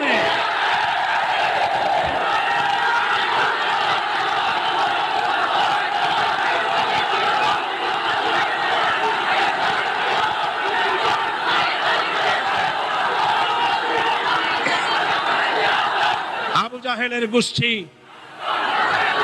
আবু জাহেলের গোষ্ঠী মনে করেছে সোজা আঙ্গুলে ঘি যখন উঠলো না, আঙ্গুল বাঁকা করতে হবে। শুরু হয়ে গেল অত্যাচার, শুরু হয়েছে না? হযরত সুমাইয়া রাদিয়াল্লাহু তাআলা আনহা কি নির্মম ভাবে, নিষ্ঠুর ভাবে তাকে শহীদ করা হলো। খাব্বাব, খুবাইব, হযরত খাব্বাব রাদিয়াল্লাহু তাআলা আনহুকে দেখে হযরত ওমর একদিন বলছিলেন, খাব্বাব তোমার পিঠে এত গর্ত কেন? এত গর্তওয়ালা পিঠ আর এত চিকুন কোমর আমি তো জীবনেও দেখিনি। হযরত খাব্বাব বলেছেন, ওমর জানো না, ইসলাম কবুল করার অপরাধে, কালেমা পড়ার অপরাধে কাফির বেঈমানেরা আমাকে মারধর করেছে। যখন আমি তাদের মারে কালেমা ছাড়ি নাই, তখন আগুন জ্বালায়া, আগুনের আংটার উপরে, আংটা আগুনের উপরে আমাকে চিৎ করে শোয়ায়া, আমি যেন নড়াচড়া করতে না পারি সেজন্য আমার বুকের উপরে পাথর চাপা দিয়া রেখেছে। আগুনে গোশত পুড়ে পুড়ে আগুন ভিতরে ঢুকেছে, গায়ের রক্ত আর চর্বি গলে গলে পড়ে আগুনগুলো নিভেছে। ওই পিঠে যে গর্ত হয়েছে আজও পর্যন্ত সেই গর্ত মিটে যায় নাই। হযরত খাব্বাব রাদিয়াল্লাহু তাআলা আনহু বলছেন, বুখারী শরীফে হাদিসে ভাবে এসেছে, ওয়ান খাব্বাব বিন আরিত রাদিয়াল্লাহু তাআলা আনহু আন্নাহু ক্বাল শাকাউনা ইলা রাসূলিল্লাহি সাল্লাল্লাহু আলাইহি ওয়াসাল্লাম ওয়া হুয়া মুতাওয়াসসাদুন বুরদাতুন লাহু ফি জিল্লিল কাবা। আমি গেলাম রাসূলুল্লাহর কাছে, যে দেখি হুজুর বাইতুল্লাহ শরীফের ছায়ায় আরাম ফরমাচ্ছেন। আমি কাছে গিয়ে বললাম, আলা তাস্তানসিরু লানা, আলা তাদউ লানা ইয়া রাসূলুল্লাহ। হে রাসূল, আপনি কি আমাদের জন্য দোয়া করবেন না? আপনি কি আমাদের জন্য আল্লাহর কাছে সাহায্য প্রার্থনা করবেন না? মার খেয়ে খেয়ে তো শেষ হয়ে গেলাম, শুনতেছেন আপনারা? আল্লাহর নবী উঠে বসলেন, বললেন, খাব্বাব শোনো, তোমাদের আগে যারা এই পৃথিবীতে এসেছিলেন দ্বীনের দাওয়াত দেওয়ার জন্য, সমকালীন রাষ্ট্র শক্তি তাদেরকে ধরতো, ফায়ুখাজুর রাজুলু ফায়ুহফারু লাহু ফিল আরদ, তার জন্য তারে ধরে নিয়া মাটির মধ্যে গর্ত করত, ফায়ুজআলু ফিহা, এরপরে সেই গর্তের ভিতরে তাকে কোমর পর্যন্ত গেড়ে দিত, সুম্মা ইউতা বিল মানশাব, এরপরে করাত আনা হতো, ফায়ুদাউ আলা রাসিহি, এরপরে করাতটা মাথার উপরে রাখা হতো, ফায়ুজআলু নিসফাইন, এরপরে করাত দিয়া চিরে চিরে জীবিত মানুষটাকে দ্বিখণ্ডিত করে ফেলে দিত। মা ইয়াসুদ্দুহু যালিকা আন দীনি, এত কষ্ট দেওয়ার পরেও, এত জুলুম করার পরেও দ্বীনের দায়ীদেরকে এক চুল পরিমাণ আল্লাহর রাস্তা থেকে তারা সরাই দিতে পারে নাই। ওয়াল্লাহি, ও খাব্বাব, আমি আমার আল্লাহর নামে কসম করি। ও মুসলমান, কে কসম করতেছে? আল্লাহ রাসূল। আমি আমার আল্লাহর নামে কসম করি, ওয়াল্লাহি লা ইউতাম্মান্নাল্লাহু হাযাল আমর হাত্তা ইয়াসির আর-রাকিবু মিন সানা ইলা হাযরামাউত। সেদিন বেশি দূরে নয়, ইয়েমেনের রাজধানী সানা থেকে শুরু করে সৌদি আরবের হাযরামাউত পর্যন্ত হাজার হাজার মাইল, এই দীর্ঘ পথে যুবতী নারী তার সৌন্দর্যের পশ্চা নিয়া, আর ধনাঢ্য ব্যক্তিরা, সওদাগরেরা তাদের টাকা পয়সা নিয়া একাকে নিয়ে অথবা দলবদ্ধ ভাবে মানুষেরা যাতায়াত করবে। লা ইয়াখাফু ইল্লাল্লাহ, মানুষের মনের মধ্যে কোনো ভয় থাকবে না। এমন একটা সময় আসবে, ওয়ালাকিন্নাকুম তাস্তাজিলুন, অথচ তোমরা বড্ড তাড়াহুড়ো করছো। তাড়াহুড়ো করো না, অপেক্ষা করো, ধৈর্য ধরো, মার খাও, জেলে যাও, শহীদ হও, আল্লাহর রাজ কায়েম হবেই হবে।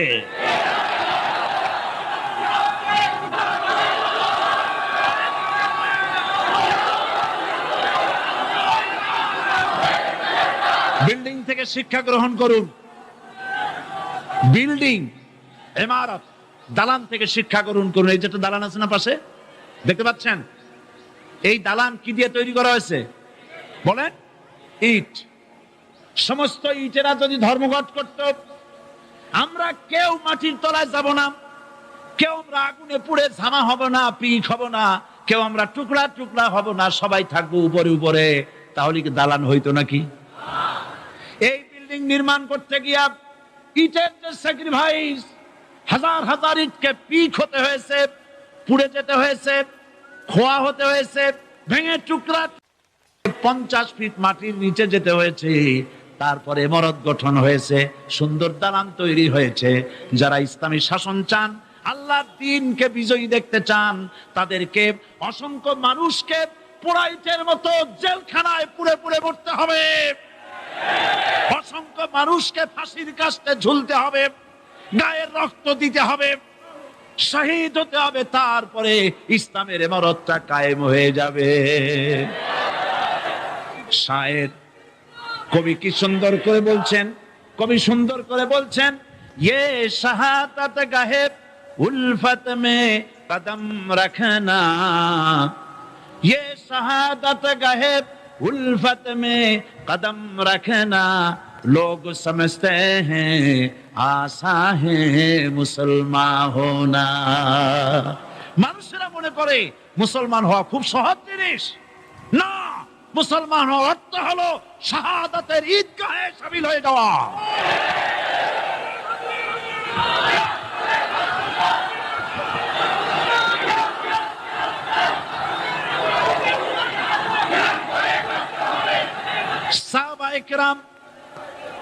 সাহাবায়ে কেরাম মার খেলেন, এবার স্বয়ং আল্লাহর নবীর গায়ে হাত তুলল। আবু জাহেল এসে হুজুরকে মারলেন, গলায় চাদর দিয়া এমন জোরে টান মেরেছে, রাসূলুল্লাহ পড়ে গিয়েছেন। হাদিসে এসেছে হুজুরের চোখ মোবারক ঠিকরে পড়ে যেতেছে, চেহারা মোবারক লাল হয়ে গিয়েছে, জমিনের উপর আছাড় মেরে ফেলেছে। রাসূলের এই অবস্থা দেখে হযরত হযরত হামজা তখনও কাফের ছিলেন। শিকার থেকে এসে তিনি এই দৃশ্য দেখলেন, দাসীর মুখে শুনলেন, ছুটে চলে গেলেন আবু জাহেলের বাড়িতে। যায় বলে, আবু জাহেল রে, তুই মুহাম্মদ সাল্লাল্লাহু আলাইহি ওয়াসাল্লাম মেরেছিস, বল কেন মারলি? এমন ভালো মানুষ তো জীবনে চোখে দেখি নাই, যিনি কোনো মিথ্যা কথা বলেন না, ভালো ভালো কথা বলেন, এক আল্লাহর গোলামি করার জন্য বলেন। এই সব ভালো কথা বলার জন্যই তুই তারে মারলি নাকি? আরে আবু জাহেল, তুই কি মনে করছিস মুহাম্মদ সাল্লাল্লাহু আলাইহি ওয়াসাল্লাম তার পিতা আব্দুল্লাহ মারা গেছে বলে মুহাম্মদ সাল্লাল্লাহু আলাইহি ওয়াসাল্লাম এতিম হয়ে গেছে মনে করেছিস নাকি? জেনে রাখ, মুহাম্মদ সাল্লাল্লাহু আলাইহি ওয়াসাল্লামের পিতা আব্দুল্লাহ মারা গেছে, কিন্তু চাচা হামজা তো মরে যায় নাই। হাতের ধনুক দিয়া এমন জোরে আঘাত মারলেন, আবু জাহেলের মাথা ফেটে রক্ত ফিনকি দিয়ে বেরিয়ে এলো। হযরতে হামজা ঘরে ফিরে এসে রাসূল করিম সাল্লাল্লাহু আলাইহি ওয়াসাল্লামের মস্তক মোবারক কোলে উঠায় নিলেন আর বললেন, বাবা, তোমাকে মেরেছে বলে আমি আবু জাহেলের মাথাটা ফাটায় দিয়ে আসছি, তুমি খুশি হও।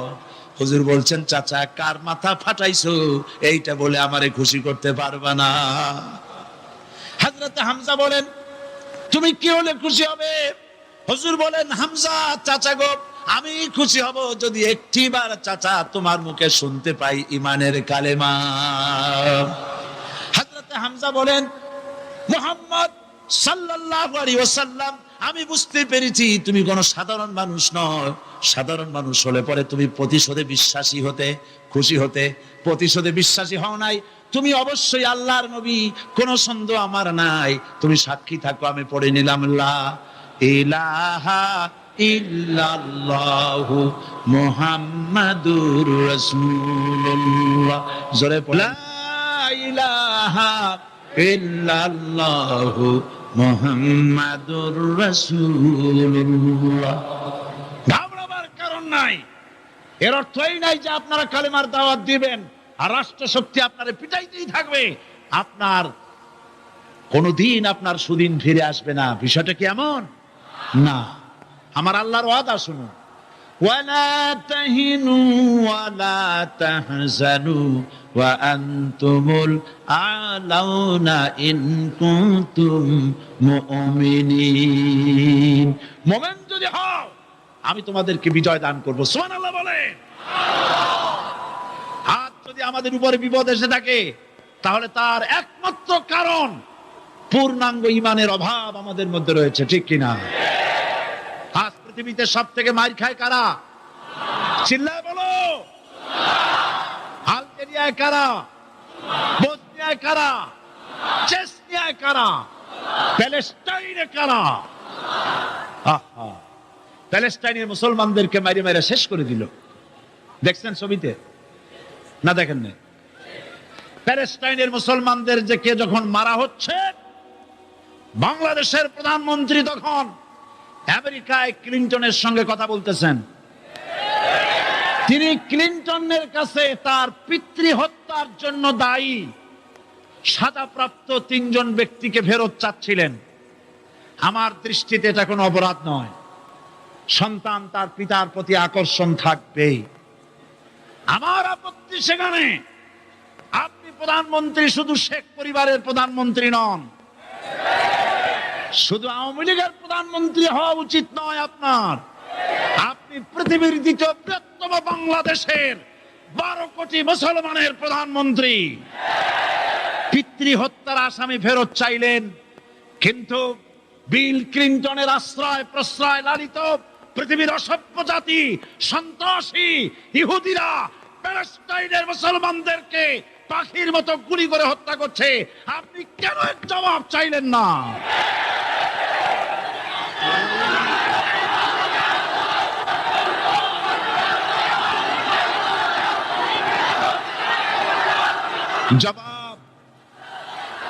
জবাব আপনি চাইতে পারবেন না, কারণ মুনাফিকদের সাহস হয় না, সাহস হয় মুমিন ব্যক্তির। বিল ক্লিনটনকে বলা দরকার ছিল, এই ইসরায়েলকে তোমরাই বসিয়েছো, মধ্যপ্রাচ্যের বিষ ফোড়ায় পরিণত করেছো তোমরা। তবে হ্যাঁ, জুরিবাত আলাইহিমুজ জিল্লাতু ওয়াল মাসকানা ওয়া বাউ বিগাদাবিন মিনাল্লাহ। আল্লাহর গজব আসবে, ইহুদিরা পৃথিবী থেকে নিশ্চিহ্ন হবেই হবে ইনশাআল্লাহ। দেখেছেন তাকাইয়া প্যালেস্টাইনে ইসরায়েলিরা হেলিকপ্টার, গানশিপ, কামান, বোমা নিক্ষেপ করছে, আর প্যালেস্টাইনের শিশু, কিশোর, যুবকেরা ইহুদিদের নিক্ষিপ্ত বোমা আর কামানের মোকাবেলা করতেছে পাথর দিয়ে। আমি আমার অন্তরের অন্তঃস্থল থেকে ধন্যবাদ জানাই, মোবারকবাদ জানাই খালিদ বিন ওলীদের উত্তরসূরি, খাব্বাব খুবাইবের উত্তরসূরি প্যালেস্টাইনের ওই সব যুবকদেরকে যারা কাফের বেঈমান ইহুদিদের মোকাবেলা করতেছে ইট আর পাথর দিয়ে। আর আমি আমার অন্তরের অন্তঃস্থলের সমস্ত ঘৃণা দিয়ে আমি ধিক্কার জানাই পৃথিবীর মুসলিম শাসকদেরকে, যারা মুসলমানদের মার দেখে চুপ করে যারা বসে আছে।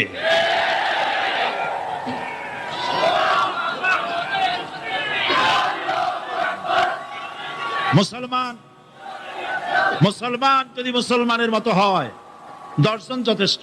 কয়জন যথেষ্ট? কোথায় আছে কথা? আল্লাহ পাক কোরআন শরীফের মধ্যে বলেছেন, একজন যদি হও ইমানদার মুত্তাকি 10 জনের উপরে বিজয়ী হবে। 10 জন যদি হও 100-এর উপরে বিজয়ী হবে। 100 যদি হও 1000-এর উপরে বিজয়ী করবো। জোরে বলেন সুবহানাল্লাহ। কবি বলতেছেন, ফিজায়ে বদরে পয়দা কুন ফেরেশতে তেরি নুসরত কো উতার সকতে গর্দু সে কতর আন্দর কতর আবি।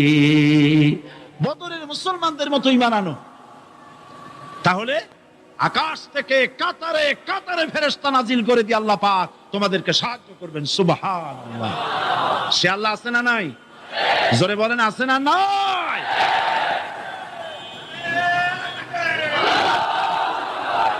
সেই আল্লাহ রাব্বুল আলামিন কোরআনে কারীমের ভিতরে আয়াতুল কুরসির মধ্যে বলে দিয়েছেন, আল্লাহু লা ইলাহা ইল্লা হুয়াল হাইয়ুল কাইয়্যুম। প্রাণ খুলে সবাই পড়েন, বসা মানুষ, দাঁড়ানো মানুষ।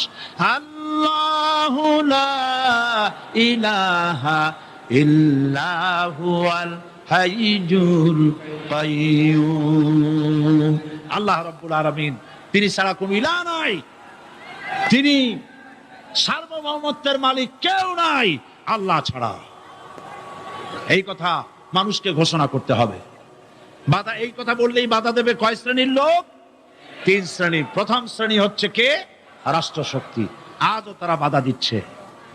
আল্লাহর আইন দিয়ে দেশ চালাও, তারা তাদের মন মর্জি মোতাবেক আইন দিয়ে দেশ চালাবে। আল্লাহ পাক বলছেন, আলা আলাহুল খালকু ওয়াল আমরু। সৃষ্টি যার, আইন চলবে তা। কারো বাবার আইন চলতে পারে না, নিজেদের তৈরি করা আইন চলবে না। ইনিল হুকমু ইল্লা লিল্লাহ। একমাত্র আইন চলবে কার? এই আইন রাসূল করিম সাল্লাল্লাহু আলাইহি ওয়াসাল্লাম মদিনায় কোরআন দিয়ে প্রতিষ্ঠিত করেছিলেন। আল্লাহর বিধান, আল্লাহর সার্বভৌমত্ব কায়েম করেছিলেন। কোরআন সংবিধান হলো, চুরি বন্ধ হলো, ডাকাতি বন্ধ হলো, জেনা বন্ধ হলো, হত্যা বন্ধ হলো, ধর্ষণ বন্ধ হলো, সব কিছু বন্ধ হয়ে গিয়ে মুসলমানেরা শান্তি লাভ করলো, পৃথিবীর মানুষ শান্তি লাভ করলো। সুবহানাল্লাহ বিহামদিহি। আজ মুসলমানেরা শত্রু চেনে না, বন্ধু চেনে না। বন্ধুকে বানায়েছে শত্রু, শত্রুকে বানায়েছে বন্ধু। কে বন্ধু কে শত্রু চিনাই দিবেন কে? আল্লাহ। বলেন কে দিবেন? আল্লাহ রাব্বুল আলামিন কোরআনে কারীমের মধ্যে পরিষ্কার করে বলেছেন, লাতাজিদান্না শাদ্দান নাসি আদাওয়াতান লিল্লাযীনা আমানুল ইয়াহুদা ওয়াল্লাযীনা আশরাকু। আল্লাহ পাক বলছেন, হে রাসূল, মানুষের ভিতরে 2টা শ্রেণী মুমিনদের জন্য সবথেকে জঘন্য দুশমন। কয়টা শ্রেণী? 2টা। একটা হলো ইহুদ, আর একটা হলো মুশরিক। একটা হলো ইহুদি, আর একটা হলো মুশরিক। ষড়যন্ত্র পায় পায় চলে গেছে। আমি ওই সব ছেলেদের বলি, সরকারি দলের ছাত্র হইয়া মুসলমানদের বিপক্ষে যাইও না। এদেশের ভাগ হয়ে গেছে 2টো শিবির, বোঝাই যাচ্ছে। একদিকে ভারতের পা চাটা গোলাম নাস্তিক মোরতাদ শ্রেণীর বুদ্ধিজীবী এবং তাদের মদতপুষ্ট সরকার, আর একদিকে ইসলামী শক্তি, ইসলামী দল আর দেশপ্রেমিক জাতীয়তাবাদী শক্তি, হিমালয় পাহাড় আর একদিকে সূচো ইঁদুর। আল্লাহ বিজয় দেবে মুসলমানদের। কাদের বিজয় হবে? বাংলাদেশে কোরআনের রাজ কায়েম হোক, তাকে আপনারা চান? কারা কারা চান দু হাত উঁচু করে দেখান। দাঁড়াবেন না, দাঁড়াবেন না।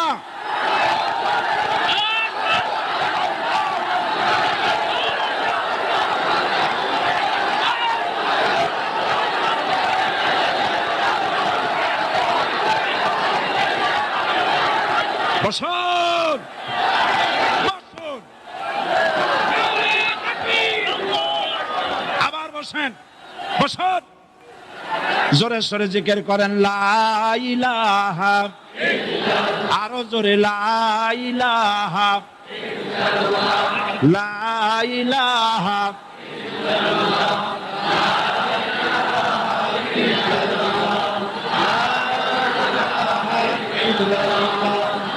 লা ইলাহা ইল্লাল্লাহ, লা ইলাহা, লা ইলাহা ইল্লাল্লাহ মুহাম্মাদুর রাসূলুল্লাহ। যারা যেখানে দাঁড়িয়েছেন বসুন। তিন শ্রেণীর লোকেরা আল্লাহর কালেমায় বাধা দিয়েছে। কয় শ্রেণী? একটা হলো রাষ্ট্রশক্তি, দুই নম্বরে মনে আছে ধনাঢ্য পুঁজিপতির গোষ্ঠী, ওরাও বাধা দিয়েছে। কারণ ইসলামকে বলা হয় পুঁজিবাদের আশ্রয়স্থল। নাউজুবিল্লাহ। সর্বপ্রথম ইসলাম কবুল করেছে কারা? ধনীরা না গরিবরা? কারা? গরিবেরা। সুতরাং ধনাঢ্য ব্যক্তিরা মনে করলো যে আমাদের তো সর্বনাশ হয়ে যাবে, আমরা দাস দাসী ধরে রাখতে পারবো না, আমরা মানুষকে শোষণ করতে পারবো না, যে নতুন কলেমার দাওয়াত আসছে। সুতরাং সরকারের হাতকে তারা পয়সা দিয়া শক্ত করেছে আর বলেছে যত টাকা লাগে এই লোকগুলারে ঠেঙ্গান। আজও আছে কিনা? তা আছে কিনা? তিন নম্বরে বাধা দিয়েছে ধর্মের নামের এক শ্রেণীর কায়েমি স্বার্থবাদী শক্তি, যার সম্পর্কে সূরা তাওবায় আল্লাহ পাক বলেছেন ইন্না কাসীরাম মিনাল আহবারি ওয়ার রুহবান লা ইয়াকুলুনা আমওয়ালান নাস বিল বাতিল ওয়া ইয়াসুদ্দুনা আন সাবিলিল্লাহ। ইহুদি আহলে কিতাবদের মধ্যে এক শ্রেণীর বুজুর্গ ধরনের লোক, দরবেশ জাতীয় লোক, যারা নাকি মানুষের সম্পদকে বাতিল পন্থায় ভক্ষণ করে, ওয়াসুদ্দুনা আন সাবিলিল্লাহ, এবং আল্লাহর রাস্তায় চলার জন্য মানুষকে বাধা প্রদান করে। এত বড় বিশাল মাহফিলে আপনি দাঁড়ায়া কোন মানুষকে কষ্ট দিবেন না, জায়েজ নাই। মুসলমানদেরকে কষ্ট দেওয়া কবিরা গুনাহ। বুঝতে পেরেছেন? যে যেখানে দাঁড়িয়েছে আপনারা বসা মানুষেরা তাদেরকে বসায় দেন। সুতরাং এই কালেমার দাওয়াত যখন হযরতে মুসা আলাইহিস সালাম দিলেন, ফিরআউন বলল আমি তো জানি না যে আমি ছাড়া আরো কোন ইলাহ আছে, আইনদাতা তো আমি, তুমি নতুন কোথা থেকে আইনদাতা নিয়ে আসছো? ফিরআউন বলছে দেখো, আমারে বাদ দিয়া যদি অন্য কাউকে ইলাহ বলে তুমি মানো আর সেই শিক্ষা যদি যে জাতিকে দাও, তাহলে আমি তোমাকে ধরে লাআজআলান্নাকা মিনাল মাসজুনিন, আমি তোমাকে কারারুদ্ধ করব, আমি তোমাকে জেলখানায় ঢুকিয়ে দেব। রাষ্ট্রশক্তি প্রথম বাধা দিল কারা? বলেন সবাই। সেই বাধা কি ওখানে শেষ হয়েছে না এখনো আছে? আছে কিনা জোরে বলেন। আমি তোমাকে জেলখানায় ঢুকাবো। হযরত মুসা আলাইহিস সালাম বলেন ফিরআউন রে, জেলের ভয় আমি করি না, আমার কি জেলের ভয় দেখায়া লাভ নাই, আমি আল্লাহ পাকের পয়গম্বর হযরত মুসা আলাইহিস সালাম। ফিরআউনের দলবল আছে, লোক লস্কর আছে, তার অস্ত্রের অভাব নাই। আল্লাহ রাব্বুল আলামিন মুসা আলাইহিস সালামের কাছে একটা অস্ত্র দিয়া দিলেন। দিছিলেন কিনা? দিছিলেন কিনা? আল্লাহ পাক হযরত মুসা কি বলেছেন? ওয়া মা তিলকা বিয়ামিনিকা ইয়া মুসা, মুসা রে তোমার হাতে ওটা কি? মুসা আলাইহিস সালাম বলেন এটা লাঠি। আল্লাহ বললেন ফেলে দাও লাঠি, লাঠি ফালায় দিলেন, কি হয়ে গেল? হিয়া হাইয়াতুন তাসআ, লাঠি হয়ে গেল। এখন লাঠি পড়ে সাপ হয়ে গেল। সাপ দেখে নবী হোক, ওলি হোক, সাহাবী হোক আর আলেম হোক, সাপ দেখলে ভয় করে না মানুষের? মুসা আলাইহিস সালাম ভয় পেয়েছে।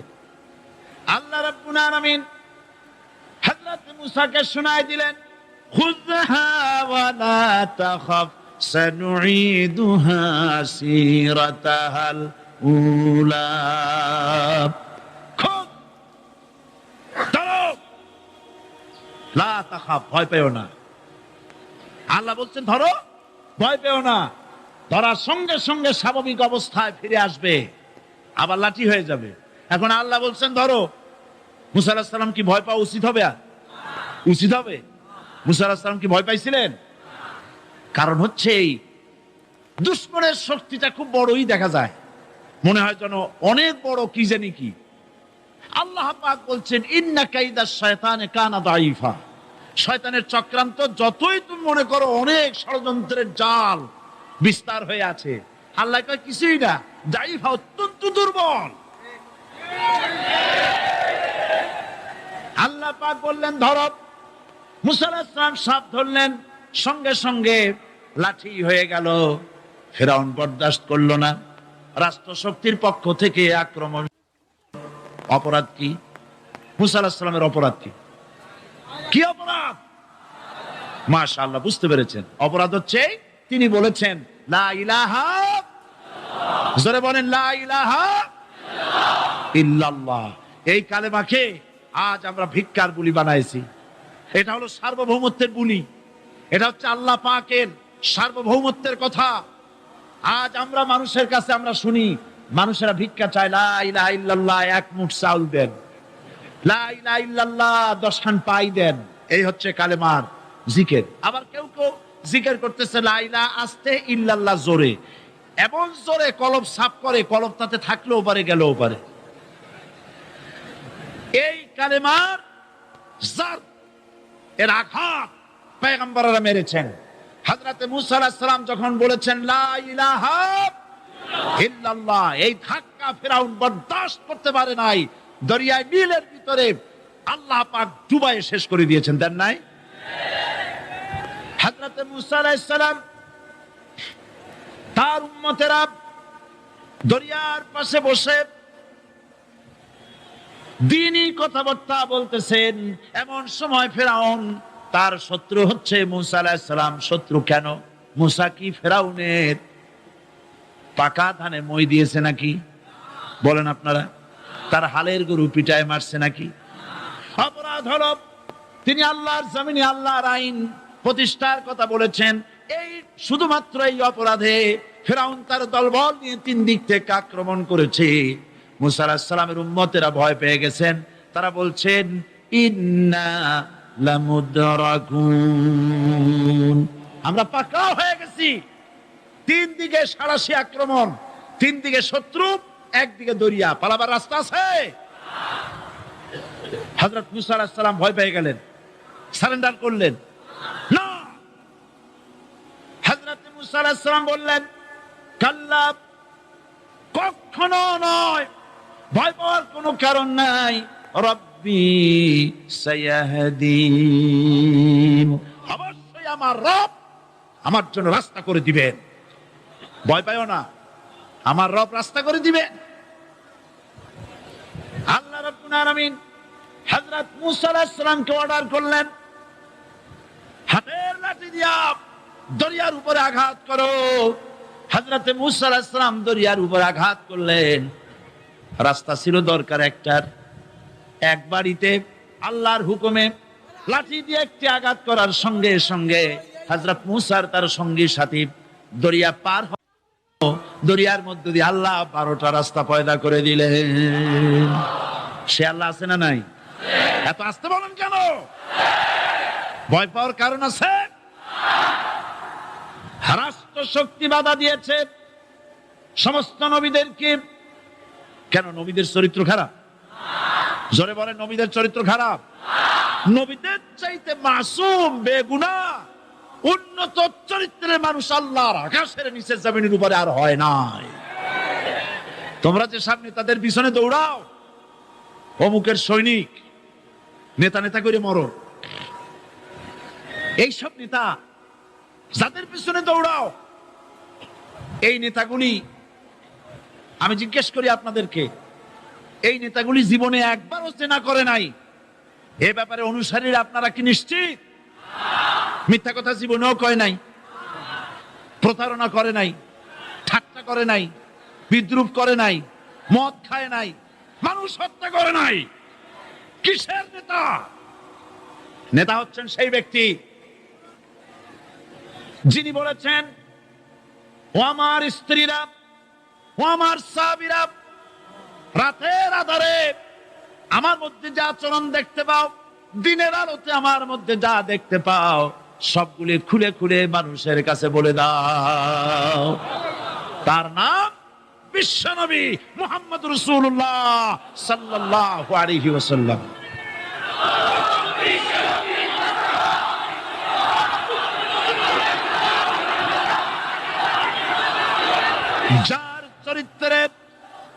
যার চরিত্রের সার্টিফিকেট আল্লাহ রাব্বুল আলামিন নিজে দিচ্ছেন, ওয়া ইন্নাকা লাআলা খুলুকিন আযীম। নবী হে, উন্নত চরিত্রের উপরে আপনি প্রতিষ্ঠিত। সুবহানাল্লাহ। কে সার্টিফিকেট দিচ্ছেন? আযীম, আযীম। আরবিতে চওড়াকে বলা হয় আরিদ, গভীরতাকে বলা হয় আমিক।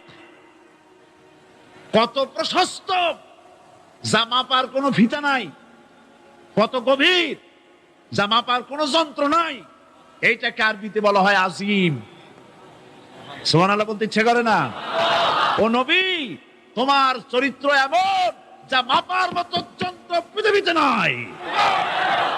এই সার্টিফিকেট দিলেন কে?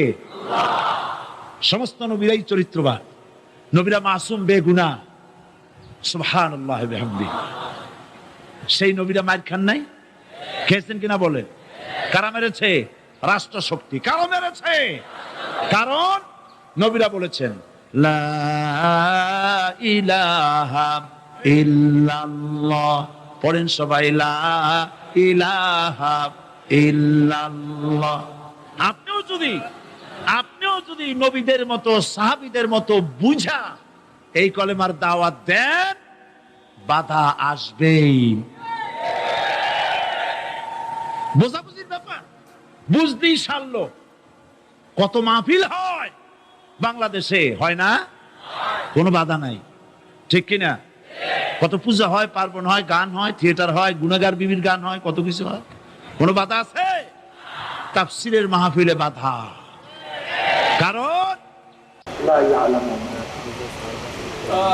কথা বললেই বলে হুজুর আপনাকে দিবাস ক্রিয়াত করার জন্য অমুকের বিরোধিতা করতে, বিরোধিতা করি না। এগুলো শরীয়তকে ডাইরেক্ট অমান্য করতে। এগুলি যদি না বলিতে বলবো থেকে আমাকে বলে, মানে এই কথা যদি না বলি আপনারা সবাই কি মনে করবেন? আচ্ছা ধরে নেন চরমনের হুজুররা এখন বেপরদা মহিলাদেরকে এখানে রাখে, সব হুজুররা যদি রাখে, তা মানুষ কি মনে করবে? বুঝেন না আপনারা? আপনারা বুঝেন? আপনারা বুঝেন? পাবলিক, দিঘি ভাঙ্গেও না, দিঘি গড়েও না, নদী ভাঙ্গে, নদী গড়ে। যারা ফাসিক ফুজ্জার, যারা আলেম না, এরা ইসলামের উপকারও করতে পারে না, ক্ষতিও করতে পারে না। ইসলামের উপকার করে আলেমরা, ইসলামের ক্ষতিও করে আলেম। মারাত্মক। আলেম কারা? ওরাসুল আম্বিয়া, নবীর ওয়ারিস। আলেমদের সম্পর্কে আল্লাহ পাক জায়গায় জায়গায় নিজে তারিফ করেন, ইন্নামা ইয়াখশাল্লাহ মিন ইবাদিল উলামা। আল্লাহ পাক নিজে তারিফ করেন, ইয়ারফাইল্লাহুল্লাযীনা আমানু মিনকুম ওয়াল্লাযীনা উতুল ইলমা দারাজাত। ইয়ারফাইল্লাহুল্লাযীনা আমানু মিনকুম। আল্লাহ পাক উঁচা করেছেন, বুলন্দ করেছেন। বলতেছেন, রফা শব্দ লাগাইছেন, শব্দ কি? রফা। রফা কি জিনিস? উঁচু করা। আল্লাহুল্লাযী রাফা সামাওয়াতি বিগাইরি আমাদিন তারাউনাহা, ওই আল্লাহ যিনি আসমানকে উঁচা করছেন। কত উঁচা করছেন জানি না। এই যে দেখেন আসমান নীলা নীলা, এটা আসমান না। আসমান কোথায় কেউ জানে না, এত উঁচা। এখানে রফা শব্দ ব্যবহার করেছেন, ওই একই শব্দ ব্যবহার করেছেন আল্লাহ পাক আলেমদের শানে, ইয়ারফাউল্লাহুল্লাযীনা আমানু মিনকুম ওয়াল্লাযীনা উতুল ইলমা দারাজা। আল্লাহ পাক যাদের ইলম দান করেছেন তাদের মাকাম, তাদের মর্যাদা কি করছেন? উঁচা করছেন। ওই আলেম যে বিপর্যা মহিলাদেরকে সামনে নিয়ে মিছিল করে, ইন্নামা ইয়াখশাল্লাহ মিন ইবাদিল উলামা, ইন্নামা লফজ হাসর, মা ইল্লার ফায়দা দেয়। ইন্নামা শব্দ লফজ হাসর, মা ইল্লার ফায়দা দেয়। অর্থ কি দাঁড়ায়? মা ইয়াখশাল্লাহ মিন ইবাদিহি ইল্লাল উলামা, আবেদের মধ্য থেকে আমাকে কেউ ভয় করে না, একমাত্র আমাকে ভয় করে আলেমরা। কেউ আমাকে ভয় করে না। কারা ভয় করে? এই আলেম। এরা আলেম। হ্যাঁ, আল্লাহ পাক তাদের তারিফ করে, হাল ইয়াস্তাবিল্লাযীনা ইয়ালামুনা ওয়াল্লাযীনা লা ইয়ালামুন, যারা জানে এবং যারা জানে না তারা কি সমান? হাল ইয়াস্তাবিল আমা ওয়াল বাসীর, যারা দেখে এবং যারা দেখে না তারা কি সমান? জায়গায় জায়গায় আল্লাহ পাক আলেমদের প্রশংসা করেন, এর নাম আলেম। যারা ওয়ারাসাতুল আম্বিয়া, কি ভাবছেন তাফসীর কি? আজকে আলেমরা বয়ান করে সেরিদের, নায়িকাদের বেসাল দিয়া, এই আলেম? আজকে কি করে আলেমরা? মিথ্যা কথা বলে, ডাইরেক্ট মিথ্যা কথা বয়ান করে, এর নাম আলেম? অথচ আপনি কি জানেন এক রাবি 1 লক্ষ হাদিস রওয়ায়াত করছে? কত লক্ষ? 1 লক্ষ। কথা বলা হয়, জীবনে একটা মিথ্যা প্রমাণিত হয়েছে। কয়টা? জীবনে একটা, জীবনে একবার মিথ্যা প্রমাণিত হয়েছে। মিথ্যা বলছে, প্রমাণিত হয়েছে। এই 1 লক্ষ হাদিস সব মওযু, সব মওযু, সব বাদ।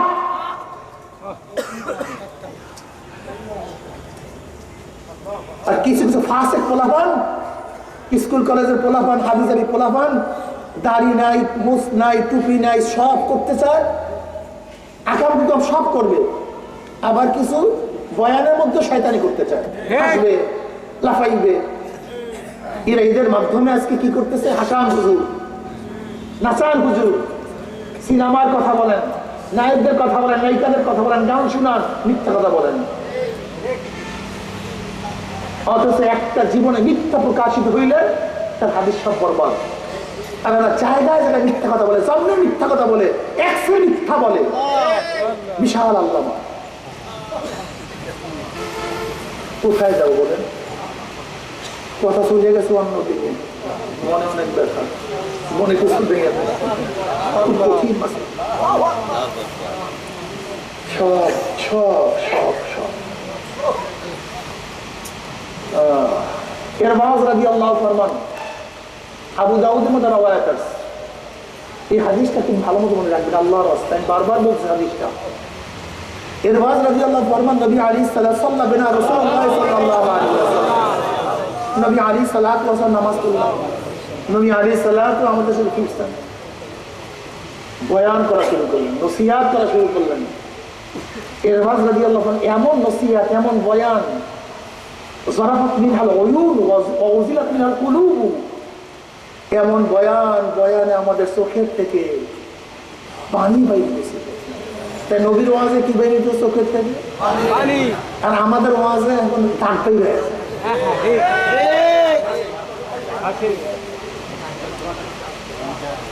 ওয়াজিলাত মিনহাল কুলুব, তো নবী আলাইহিস সালাম বয়ান আমাদের কলিজার মধ্যে কম্পন সৃষ্টি হয়, কাঁপাকাঁপি শুরু হয়ে গেছে। এমন বয়ান আমাদের মধ্য থেকে একজন বললে, ইয়া নবী আলাইহিস শেষ বয়ান, আখিরি বয়ান, বিদায় ভাষণ মনে হয়। আরো